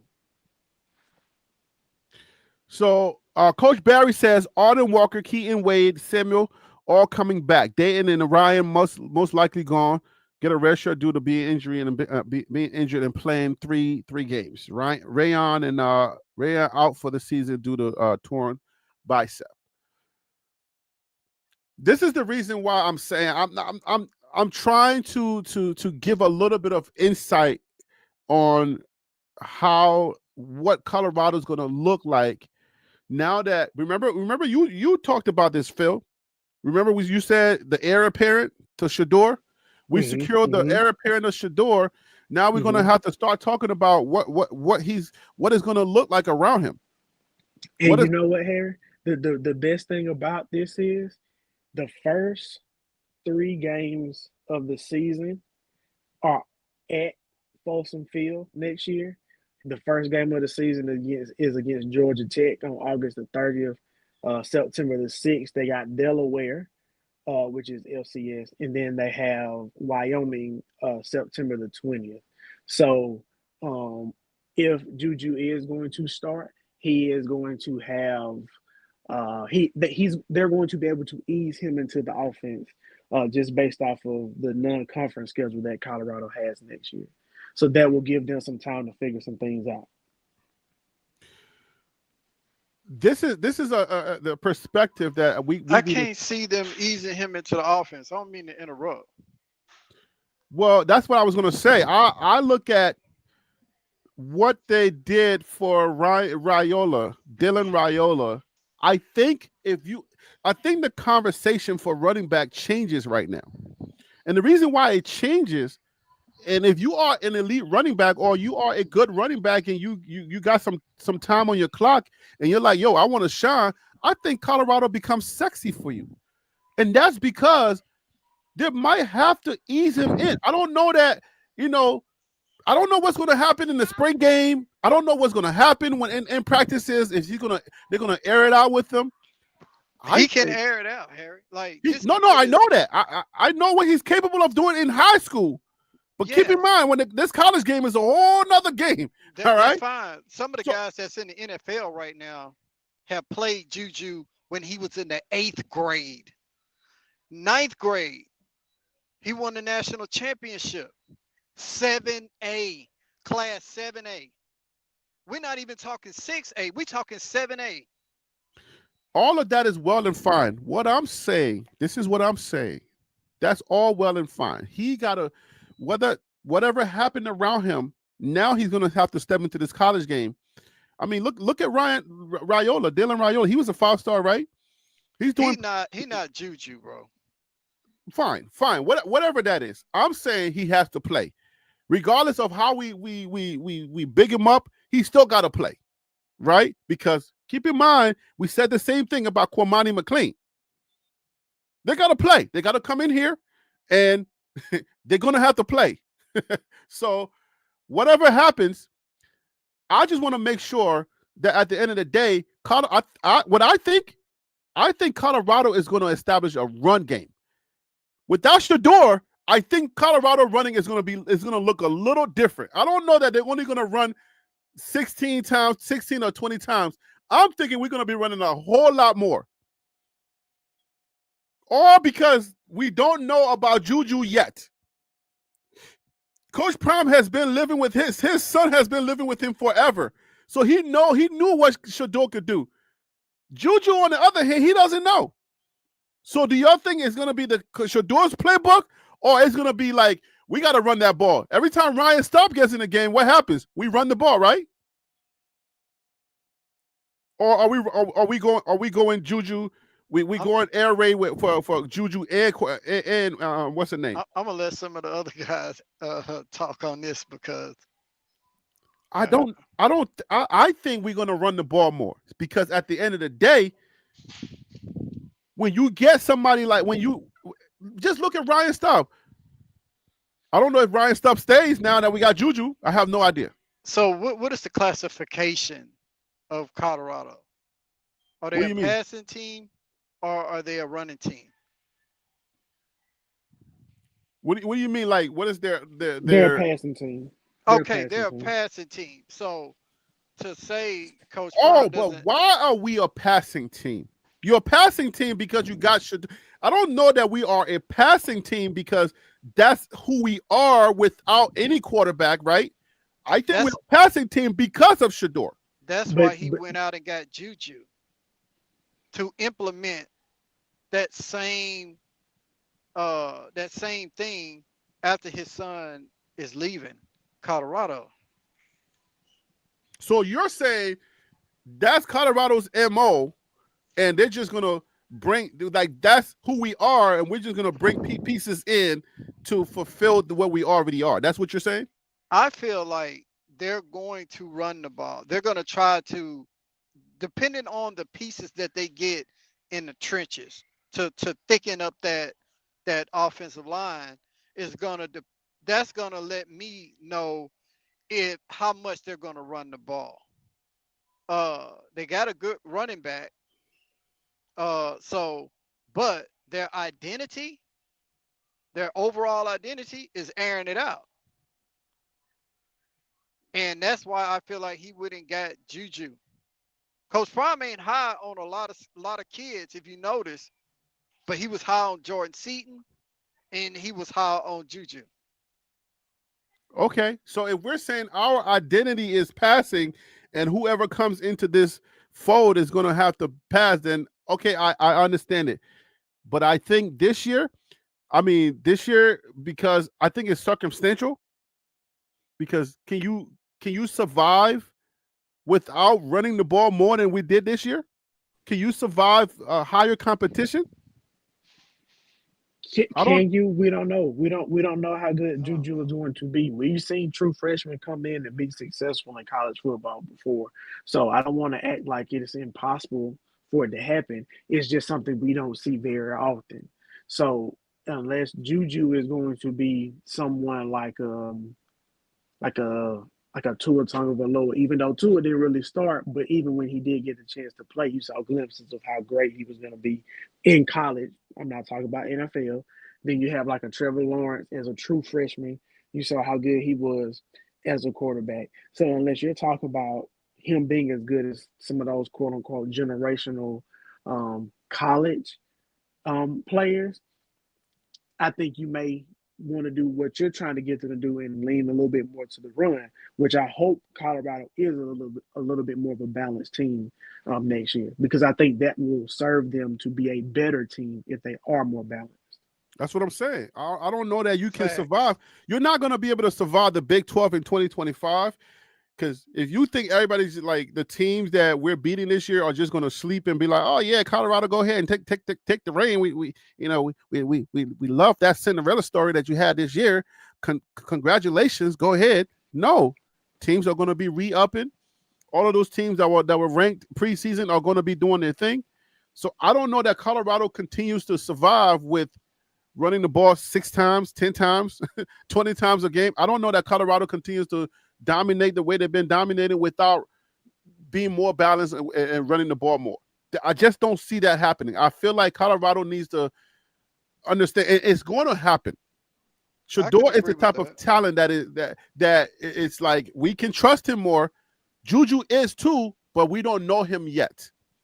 Until we get to know Juju, I think they're going to come in with more run. That's what I'm thinking. I don't know for sure, but again, that's what I'm thinking. But Colorado has to run. So what is looking like at the end of the day? If you look at the trenches, Colorado's not. What do y'all think the drop off is, or what percentage would the drop off, or how would it affect the Colorado? Let me start with Common Sense. You've been a little quiet. I don't know if you're busy, but you've been a little quiet. What if there's going to be a drop off? What do you think the drop off is? And how much is it going to affect Colorado's ranking or Colorado's ability to stay at the top of the Big 12? And if he's busy, then we can go to Phil. And if Phil's busy, then Tim. Is everybody busy? Well, no, I thought you were gonna read it. Go ahead, The dono. We got the dono. Did you want to mention that he just gave you $10? Yeah, let me just go ahead and handle that business before you go. Yeah. Coach Barry, salute to Coach Barry for the super chat. Thank you so much. A week ago, Cardi Smith said he was genuinely torn between sticking with the Chargers or flipping to the Buffaloes. This was before Juju committed too. Cardi Smith about to commit to CU to watch it. He about to commit to CU too. Watch and see. Hey, that's what happens. You get the big fish, just like Jordan Seaton did. Started drawing people in. Why wouldn't you want to come here and play for a guy like Coach Prime? Juju's going to be recruiting too, and bringing in his guys that either played with him, or either are familiar with his game. Dudes that he played against in Georgia are going to be considering trying to play with him, and they know that the spotlight is here. Coach Prime and his Buffaloes are America's college team. Everybody will tune in to watch Coach Prime and his team, and that's just what happens. I believe there is Coach Barry. I believe there is going to be a trickle down effect. There is going to be that Juju effect, and a lot of guys are going to start coming in. But Common Sense Buff look like he's back. So let me start with you. I'm back in full effect. Ask your question again. All right, my man. Don't be inconsiderate. Why you on my show about? Shoot, my man. If you see what my sink looking like, react is how I leave. Got me be balling tonight, kid. Oh man, don't be too hungry about. Anyway, my go ahead. we got a meet in Boda and swallow some fufu. I'm telling you about Folsom Field before we enter Folsom Field. All right. Anyway, go ahead and ask your question. So what is the drop off, if any, that you think is going to happen? Right? Is there going to be a drop off, whether on the defensive line or the offensive line? I'm not even talking about the the special position, those key positions. We're not worried about that. Just the trenches. Is there going to be any drop off that you see? If yes, any at all? I think if That's nothing, that's going to affect their ranking or being at the top of the Big 12. right. I think if nothing changes, and the seniors graduate and we only keep what we have, I think there's a high likelihood that you're going to see Juju running for his life. Right. Mm. And that's no knock to the players in that room. It's simply because we haven't seen them play. Mm-hmm. Now, if you're going to bring in the caliber of quarterback that Juju is, you have to make the investment in the offensive line. It's like if you buy a Mercedes Benz, you might as well just go ahead and put the money aside to repair it. What Coach Prime has brought in is not a Toyota, right? He's brought in a Mercedes Benz. Mm-hmm. And you're not going to just park your Mercedes Benz any and everywhere to get it scratched up, right? You want this kid You're not going to playing park on it your on the team. street in New York City, or You're not going to let it get snowed on. You're going to get the rubber mats for it. You're not going to just have people putting dirt on your carpet. You're not going to have anybody just eating food in your car. This is not, no disrespect to Toyota. I'm only using that as an example. Mm-hmm. But you get what I'm saying. You have to protect your investments. It took them almost a year to recruit Juju. They're not going to just have him out there with just whatever. They're going to give him all the weapons he needs. They have many of the weapons on the outside, but trust me, they're going to bring more.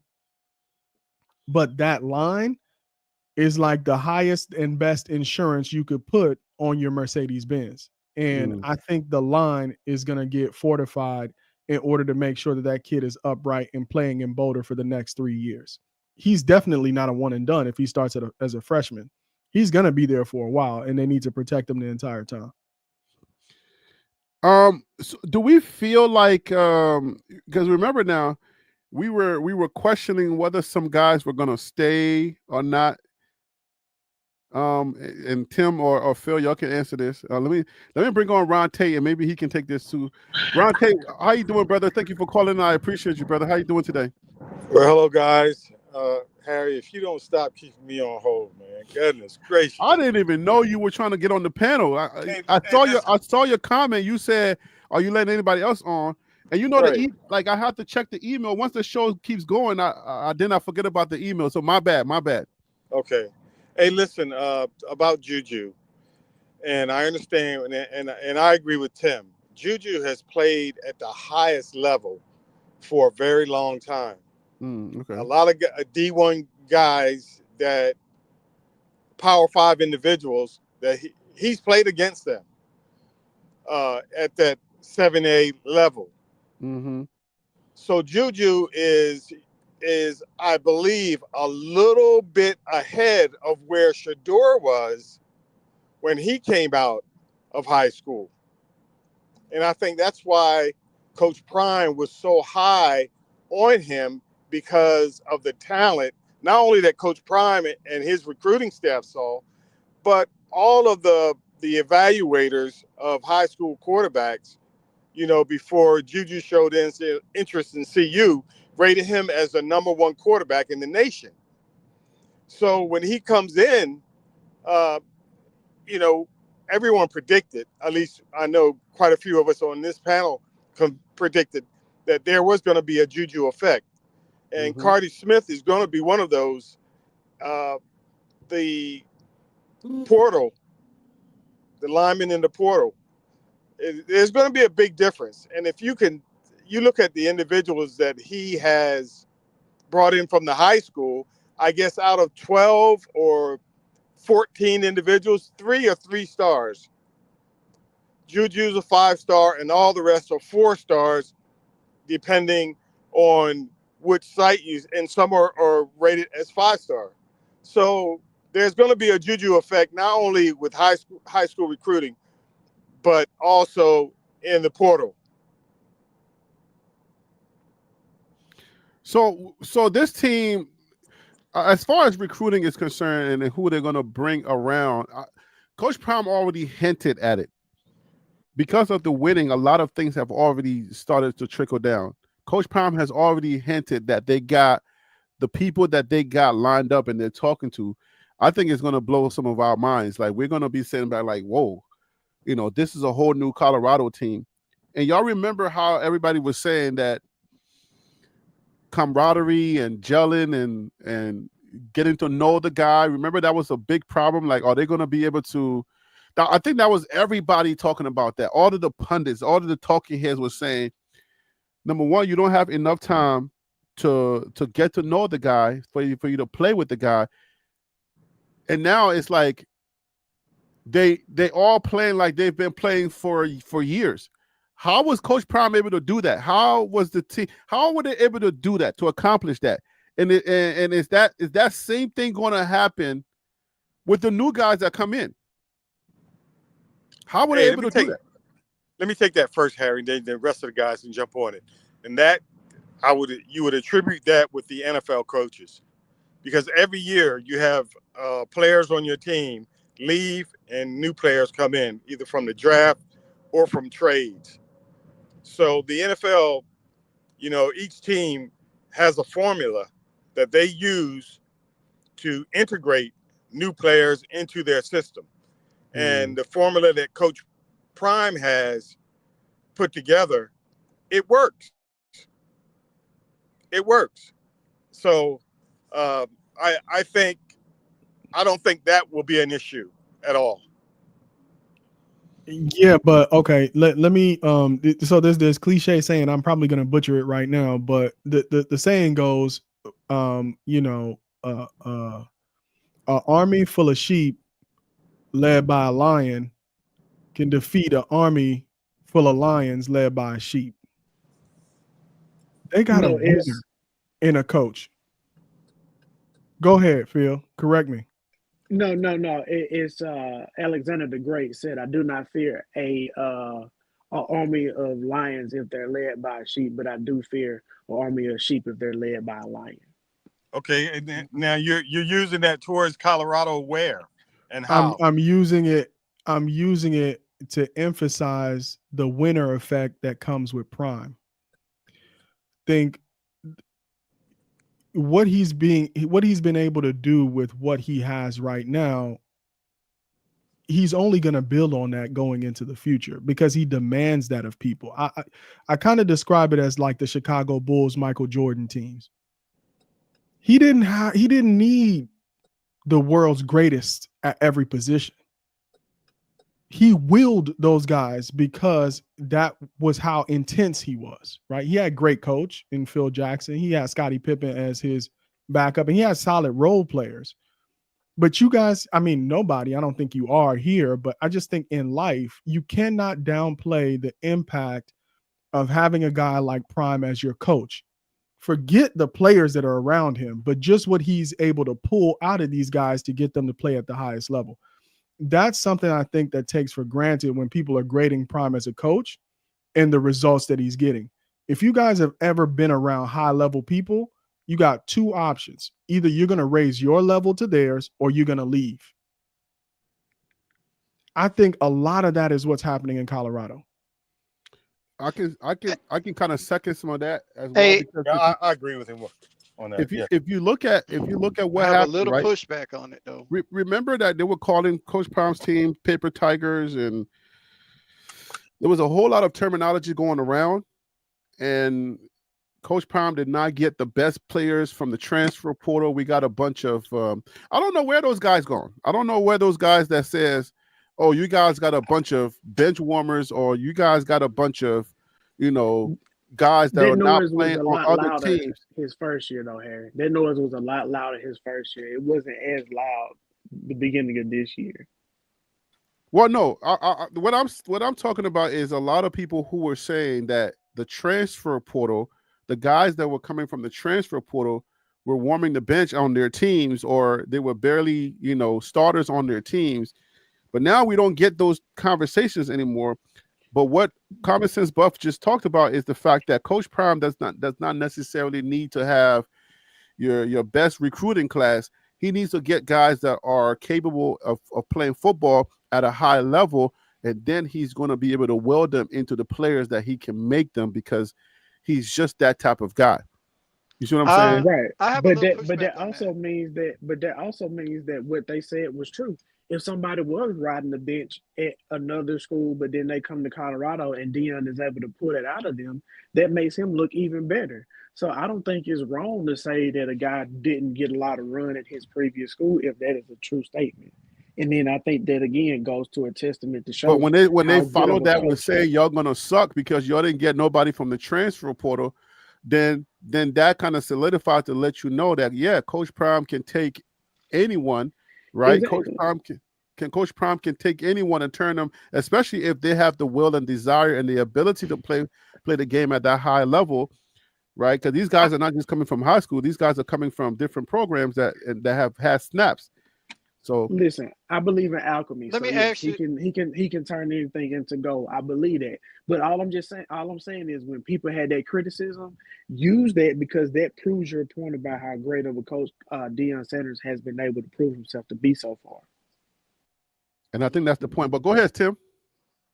No, I was just gonna say, and earlier you was talking about retention, and you was talking about getting to that place where we can beat teams like Ohio State and some of the teams in the SEC, right? Yeah, I mean, if we got championship aspirations, Right, our retention, we got to keep these guys because right. you see. Okay, let me make this statement. USC lost. They had a commitment and they lost Juju. We got him. He recommitted. He decommitted and then recommitted. So for anybody that think that retention is not important, it's highly important. It So, is. So what I'm saying is though, like I guess common sense analogy of the Chicago Bulls is that's a good formula, but I feel like with the transfer portal now in play in college sports, that same analogy is gonna become non-existing at a certain point because guys want to play right now. Mindset. I think So that's one of the reasons why Juju committed because he knows that he has a chance to play right now. so with that being said, like it's the caliber, it's the formula that Coach Prime is using. Hey, let me get 10 players. I take 10 high school students. Don't give me a 25 high school students. No, I don't need those because that's time. That takes time to get to BYU. That's why they're on top right now because those guys have been playing together for 10 years. So They've I been playing mean, together forever, right? they've been playing forever. So they know one another. They didn't gel Right. uh together. But right now, let me get those 4 stars. Let me get those 5 stars. Even though stars doesn't matter, it tells you about the skill level of the player that you're trying to recruit, but it doesn't necessarily say what that player is going to transform into. But it gives you a clear view of okay, these guys then played at a high level, or they played on a team that traveled and played nothing but the number one teams in the country. So let me get a handful of these guys that got 3 or 4 years left.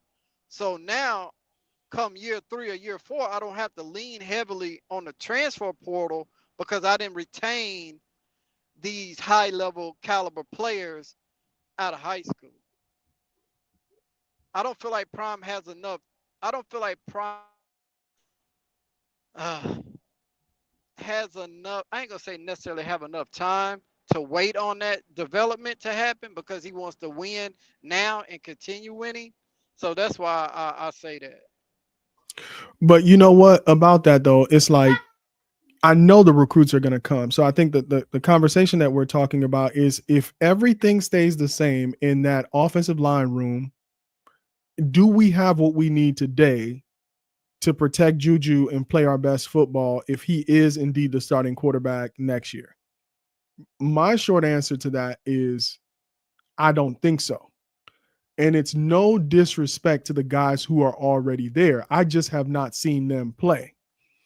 I'm a little bit more confident on the defensive side of the ball because the defensive rotation has allowed us to see more of their depth.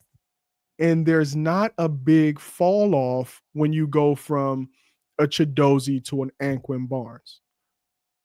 That's the point I'm trying to make about the offensive line. So I know Prime is going to go out and get dogs, but what I'm also saying is that you can also see the teams with a lot of money to spend thinking that money is going to solve their problems. That is also a new illusion in college football. Just like Jerry Jones and the Dallas Cowboys, no offense to my Cowboys fans out there, can't buy a win right now, no matter how many billions they spend. It's not all about you throwing money at these players or trying to build super teams. It's the same reason when you look around the world why you have these massive developed super armies with all the equipment you could want and they can't beat guerrilla forces. There's something about having a guerrilla mentality with a developed nation army. What I think is happening in Boulder is that they're going to keep that dog, that guerrilla mentality, and the 5 stars. Now you have a very scary situation in Boulder. College football, as much as money is sloshing around and these kids getting big checks, don't think you're going to buy your way to victory. You need to have both. You need to have money and you need to have that dog in you. And I think that's the combination that Prime is looking for in the players that he's bringing in. That's fair assessment. I agree with that. So I think now that Colorado's winning, I think Coach Prime now has the leverage and the retention ability, the retain ability, is that the word? To get who he wants and keep him. Because I mean, there's nothing like just leaning on your schedule and say, look at your roster or your schedule and say, hey, look, we're 10-2 or whatever we end up being. So this is the best time to be a Buff fan. Like, this is a really good time. Like, you know how people say, hey, it's a good time to be alive. This is a good time to be a Buff fan because Colorado is not only winning. The Prime was getting people before he started winning. What happens now that he's winning? You feel me? Like, they tried to get ahead of this. Whoever they are, they tried their best to get ahead of this. Now that he's winning, what does recruiting look like? Because you were able to get people before. Now what can you do? Now it's just like, yo, now we gotta get some tough guys in the building, and they're probably going to come early. The expectation just gets even higher now, because now that he's shown that he can win, the expectation is that he's going to win at the same level every year, and then the expectation is now that he's going to be able to recruit at an even higher level than what he's been recruiting at. So I just think the spotlight is going to get even brighter. I think he'll be ready for it. I think the guys that are going to start signing now moving forward, I think they will definitely know what they're signing up for, just based off of watching Well Off and the pregame and whatever what's the other one? Whichever one Darius does, Reach the People. Sorry. Oh, Reach yeah. And so I think Darius is the stepchild. yeah. hey, but he doing his thing though. He's still doing his thing, so I gotta give him his respect. Yeah. But I think Harry, whoever comes knows what they're signing up for. So I think they're gonna be all right moving forward. hey, can I propose a question to the panel, Harry? Yes, please. Can This will be the last question. We got to get up out of here. I gotta save some for tomorrow. Okay. What you just stated, Phil, and common sense, Harry as well. With the going into the transfer portal year 3, right? Mm-hmm. Year 2, we picked up some great talent out of the portal. But a lot of that great talent is only 1 year and they're off to the NFL or off into life, right? Mm-hmm. So going into this season, I mean, 2025, do we go after, if we're going for caliber portal players, are we looking for 2 years or more, or are we still looking at one and done? So Can I'll I go take first. that real quick, Harry? Because I Go, got go, a dip.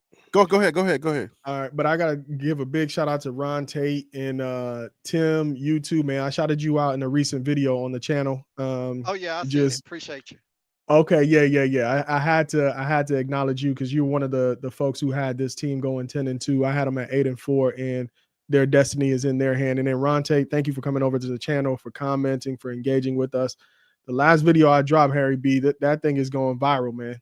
Nice. The subscribers are finally coming, so I appreciate that. And you got to come on the show, man. Let me celebrate my 50th video with you, man. I'm up to video number 50, and we're building over there. So I appreciate you. But coming over there, let's go. Yeah, I don't think that one and done is necessarily a problem for Colorado. I think it was a Band-Aid solution because Prime wanted to win right now. Yes. And he knew he didn't have the grace that other coaches would usually be afforded, because even after season 1, they were already talking about him like he was a trash coach, right? Mm-hmm. Going from 1-11 to 4-8. They were like, he needs to quit. He's the worst. So he knew he didn't have the luxury of maybe another 6-6 season this year. I'm guessing everybody on the panel, if Colorado was 6-6 or on track to go 6-6, they would still consider that a disappointing season. So yes, I think it would have to be anything over 8. Yeah, so I think the one and done strategy is like hedging to have a winning season. That was his hedge. Mm-hmm. I think the more high school players he continues to recruit that are 4 and 5 stars, those are going to be the long-term foundation of this team, right? So you got your Juju Lewis, you got your Christian Hudson, the defensive lineman, you got your Chauncey Gooden, who's going to be on the offensive line, you got Jordan Seaton, you got Cash Cleveland. You can see the future coming up through the program, which is what a lot of those college football purists wanted to see from him in the first place, but they would not have given him the same luxury to do that over the long term. Right. So I think he's still going to acquire one and done players because he does want to protect his winning record. So you're going to see some players come in, especially on that offensive line, like I said, where they might need to shore things up. You might get a couple more one and done, but just know the future looks bright because he's still bringing in guys at the high school level that are highly touted, but need the development from a coach like Phil Lodeholt and all those NFL guys. So, man, I got to peace out to y'all. Harry B, it's always a pleasure, man. To the panel, thank you guys. For sure, man. Hey, man, congrats to your success.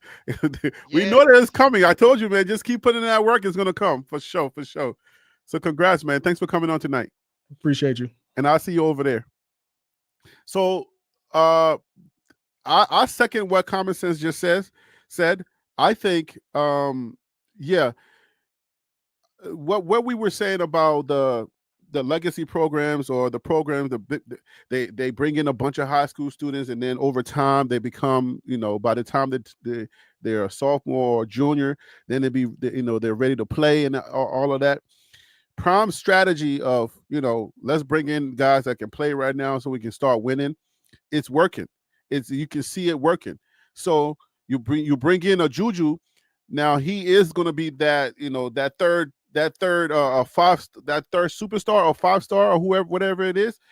You bring him in, and now it's like, okay, you can see where this is heading to. You see it happening. So you're going to bring in a few top tier freshmen that are growing with the program, because I think the name of the game is retention. It's not about how many of them you can stack up.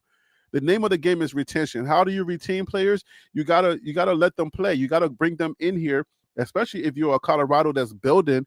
You bring them in here and you say, hey, man, I'm going to give you an opportunity to compete. And that's what they're doing. So at the end of the day, you're seeing these freshmen, Jordan Seaton, Cash Cleveland, Juju Lewis comes in here and he lights it up. Other freshmen are going to add, and that's going to bolster that program. So I don't know that it has to be. We got to do it the way that everybody else does it, but I think Prime's way is working. That's how I see it. It's working. And Phil, you can get the last one. So to confirm, I'm answering Tim's question, or am I Yes. giving close? Okay. So Tim, what was your question again? With the Oh, Ron Tate is still here. I'm sorry. I'm oh sorry, Ron. my question was with Coach Prime. Oh, the Are, one are and we, are done we question. yeah, One are and we going to done. be one Got you. and done in the portal picking, or are we going to go for guys that's has Um, maybe like 2 or 3 years left, but that they're ready, they played football but ready to play now, because we didn't fell in love with some of the guys that are going to leave and head off to the NFL, and we only got one season with them. no, I got you. Okay, yeah. So I think we're going to see him try to get guys that can stay with the program for maybe 2 years. 3 years could be even better. Because I think that's how you can really, really get guys that are going to be leaders and become extensions of the coaching staff. So that way, so like think about it like this: Jordan Seaton by his junior year, because we know he's not going to stay to his senior year. He that good. He's going to be a top 10 draft pick his junior year. But by his junior year, he's going to be an extension of Phil Loweholt if he's still there, right? He's going to be an extension of whoever the offensive coordinator is. Because he's going to be that leader. He's been in the CU way. He's been in the Boulder way for 3 years, and I think there's some value in having guys that's been in the program, quote unquote, for so long. So I think they're going to start getting guys that can be there a little bit longer. But I think also, Tim, they're going to focus on whatever the tape, whatever the scouting report says. If a guy's going to be a one and done, but he fits what they need, they're going to go after them too. But I think you will see some of it shift to guys that can be there a little bit longer. What are your thoughts, Ron Tate, if you're still here? Yeah, I think Ron Tate is MIA, so he's probably driving and stuck in an area. But I think at the end of the day, the strategy is working. So I think we should status quo it. I mean, we do what's working, and you see the amount of players that are freshmen. A lot of freshmen are playing. I think our whole running backs room is like right now the ones that are healthy. Aren't they all freshmen? Hayden isn't a freshman; he's a sophomore. But Hayden is Welch not is playing right now. He's hurt. Augusta is a sophomore, I believe, or a redshirt freshman. I don't think he's a true freshman.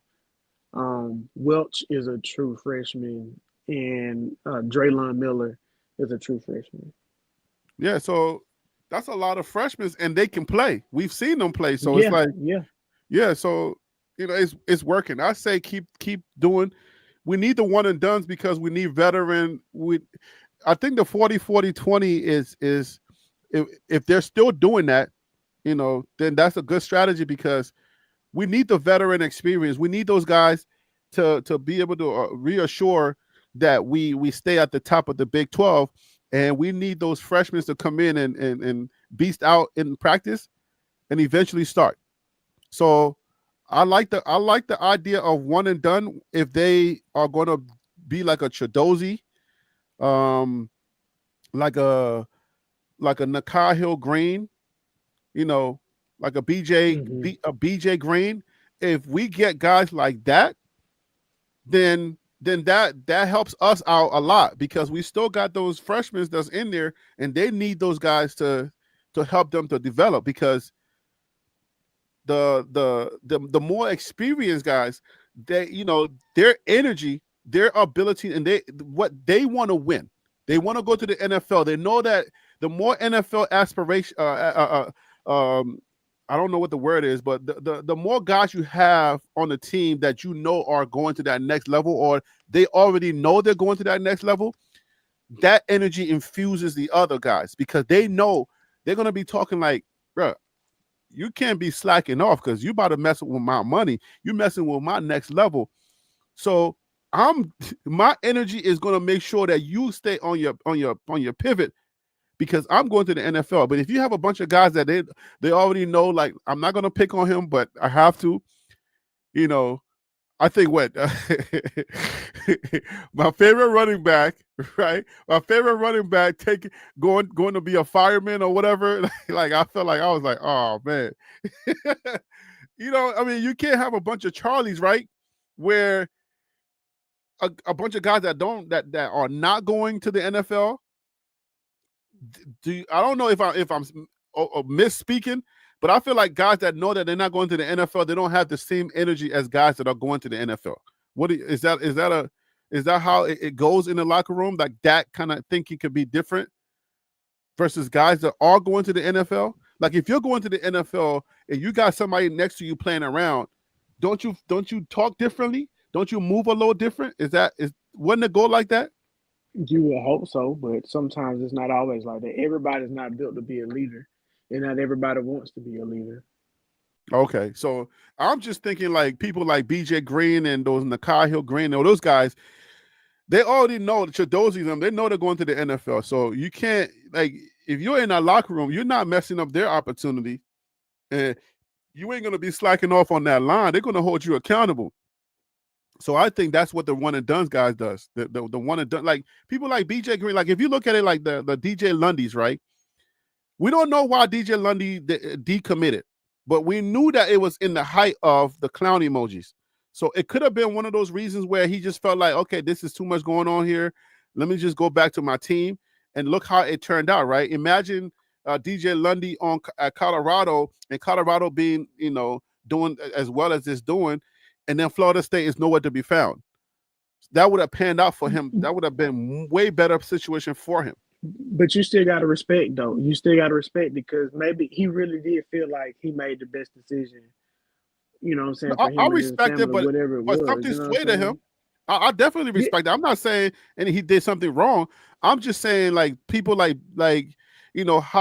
highly talented highly talented players like Lundy will now consider Colorado because we're not looking at the clown emojis no more. Now we're looking at a respected football team. Now we're looking at a team that is actually, is being talked about in the media as a respected team. What's up? All right, guys. So let's get up out of here. Let's get final thoughts. Ron, I don't know if you're here, but we're going to start with you, Tim. We got some more show tomorrow, guys. If you are still here, please make sure to tune in tomorrow at 11 a.m. to 1 p.m. God willing. We gotta add that. God willing, we'll be here again 11 a.m. to 1 p.m. tomorrow. But let's save some for tomorrow. What are your final thoughts on this Juju situation, Tim Smith from Dallas? I'm happy for CU. Great pickup. I really enjoyed the pop-up show, Harry. You do a great job, man, every time. I really, really enjoy this show and talking to you, group of men. It's kind of therapeutic. But I just like talking sports with respectable men. And I'm ready for tomorrow, man. Salute, man. I appreciate you saying that. Thank you so much, man. We, the love is mutual and the respect, the camaraderie. I definitely respect it, man. I look forward to every time I get an opportunity to come on here. I look forward to y'all coming on the panel and just making line it up and give me your knowledge. Some people be in the comments trying to clown, but they don't know that I already admitted that I don't know that much about college football. I'm learning, and I just respect the fact that you guys know a lot more than me, and y'all come on here and you'll help the content. All right, let's go to Ron Tate. He looks like he unmuted his mic. Ron Tate, what are your final thoughts on the show today, man? On this Juju situation? Hey, Harry, as usual, I'm sorry I wasn't able to comment as much this time. Oh, good. But as usual, your panel and yourself are very poignant, and you're to the point.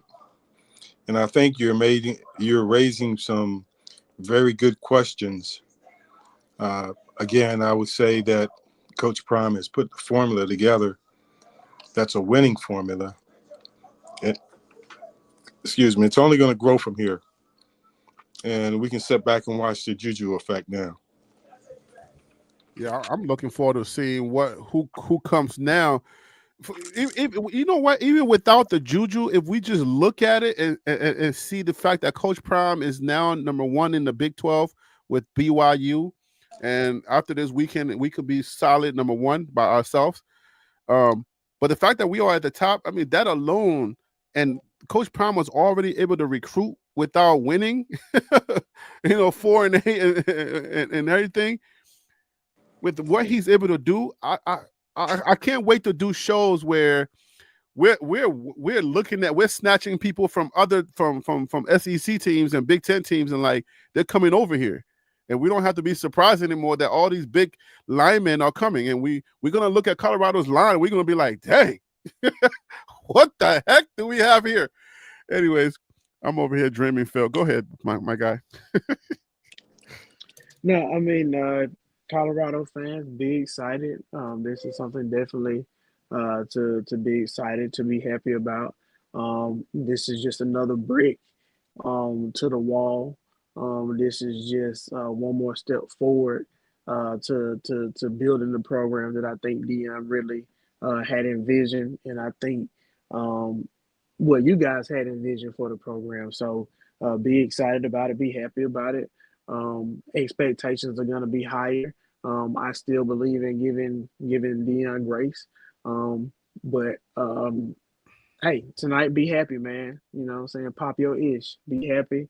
But the work still got to be done Saturday against Kansas, and then on Oklahoma State, and then hopefully you have your business 2 weeks. In 3 weeks you'll be down there in Dallas, kicking some butt and becoming Big 12 champions. Hey, so Daniel Jones with the Giants Daniel Jones will be out. I don't know if Shador is going to go to the Giants. The Jets also might lose Aaron Rodgers. So my New York teams are needing quarterbacks. I know the Raiders are Shador likes the Raiders. So I don't know where Shador is going to end up, but yeah, my New York teams, we've been struggling for quarterbacks for a minute now. But I wouldn't endorse Shador coming to New York because we don't treat people well here. I'm just saying, like, I hate the way they treat people. It's a very tough media thing. But again, Shador's a superstar, so maybe it wouldn't matter. So I just don't want the conversation that I know is gonna come.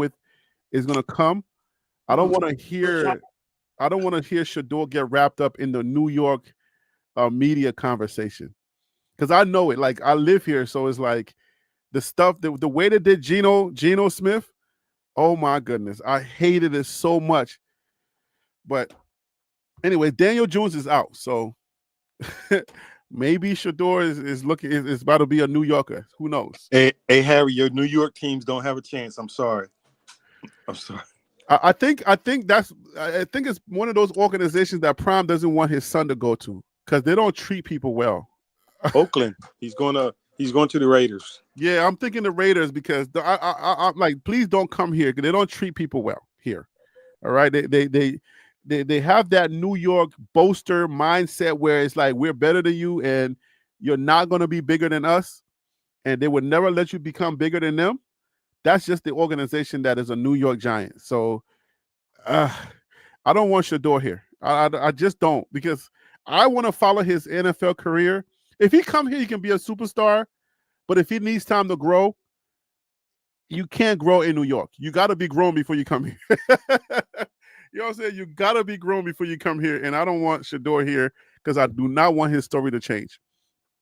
Anyways, guys, tomorrow's show is 11 a.m. to this is Eastern time, so make sure you come back, guys, tomorrow. And I will see y'all. This is a pop-up show. Thank you so much, Panda. You came all late and stuff like that. Stop being late to the show, Panda. I know you probably got church stuff to do.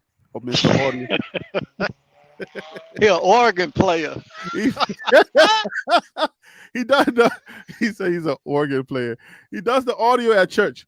Panda does the audio. He's the one that mixes the audio. I used to mix audio when I was in Silver Spring, Maryland, at Bethel World Outreach, Silver Spring Church. I was doing the youth church. I was at the youth church. I was mixing the audio, so I know exactly how that audio mixing thing goes. I dibble and dabble into that because I'm an all around tech guy. Harry, you are good for this CU YouTube community. You bring quality to the overall community. Look at Surf. Thank you, Surf. I appreciate it, man. Even though people try to clown me and say, I don't know, X, Y, and Z, they don't really understand. Oh, Panda, you went to Bethel? Oh, that's what's up with Bishop Darlington Johnson. Yeah, that was my bishop, man. That dude is good. All right, guys. So y'all have a great evening. Thank you so much for joining me on the pop-up show. You guys are great. I have a pop-up show. Y'all all show up. I can just press go at any moment and y'all will just be here. I'm like, dang, I love this community. I love you, Tim. I love you, Ron Tate. I love you, Phil So Real. You guys make my life so much easier. Thank you, guys, and God bless you, man. I appreciate it, brother. I appreciate you. Good night, guys. I'll see y'all tomorrow if you can make it. Y'all take care, man. All right, guys. Good night. All right. Good night. Good night, chat. Thank you so much, Surf. The X-Men for South Africa. The tennis channel is back. Oh, it's only a matter of time before he comes back on the panel. Tennis, you're back. I'm so excited about tennis coming back. Panda, hey man, congratulations, Panda. Thank you so much for coming on. I appreciate you, man. I just popped up here as a pop-up. Coach Barry's in the chat, man. DeAndre Bonian, K. Hayes. Yo, everybody that's in the chat, I appreciate you. Shante was here. Who's this? Leafy Nubla. Everybody, thank you so much, man. Hey, tennis, man. I can't wait till you come back on the panel, man. Salute to everybody, man. Thank you so much. I appreciate y'all for making this a great community, making this a great show. Thank you so much, and I'll see you all tomorrow. Peace out. Good night. God bless.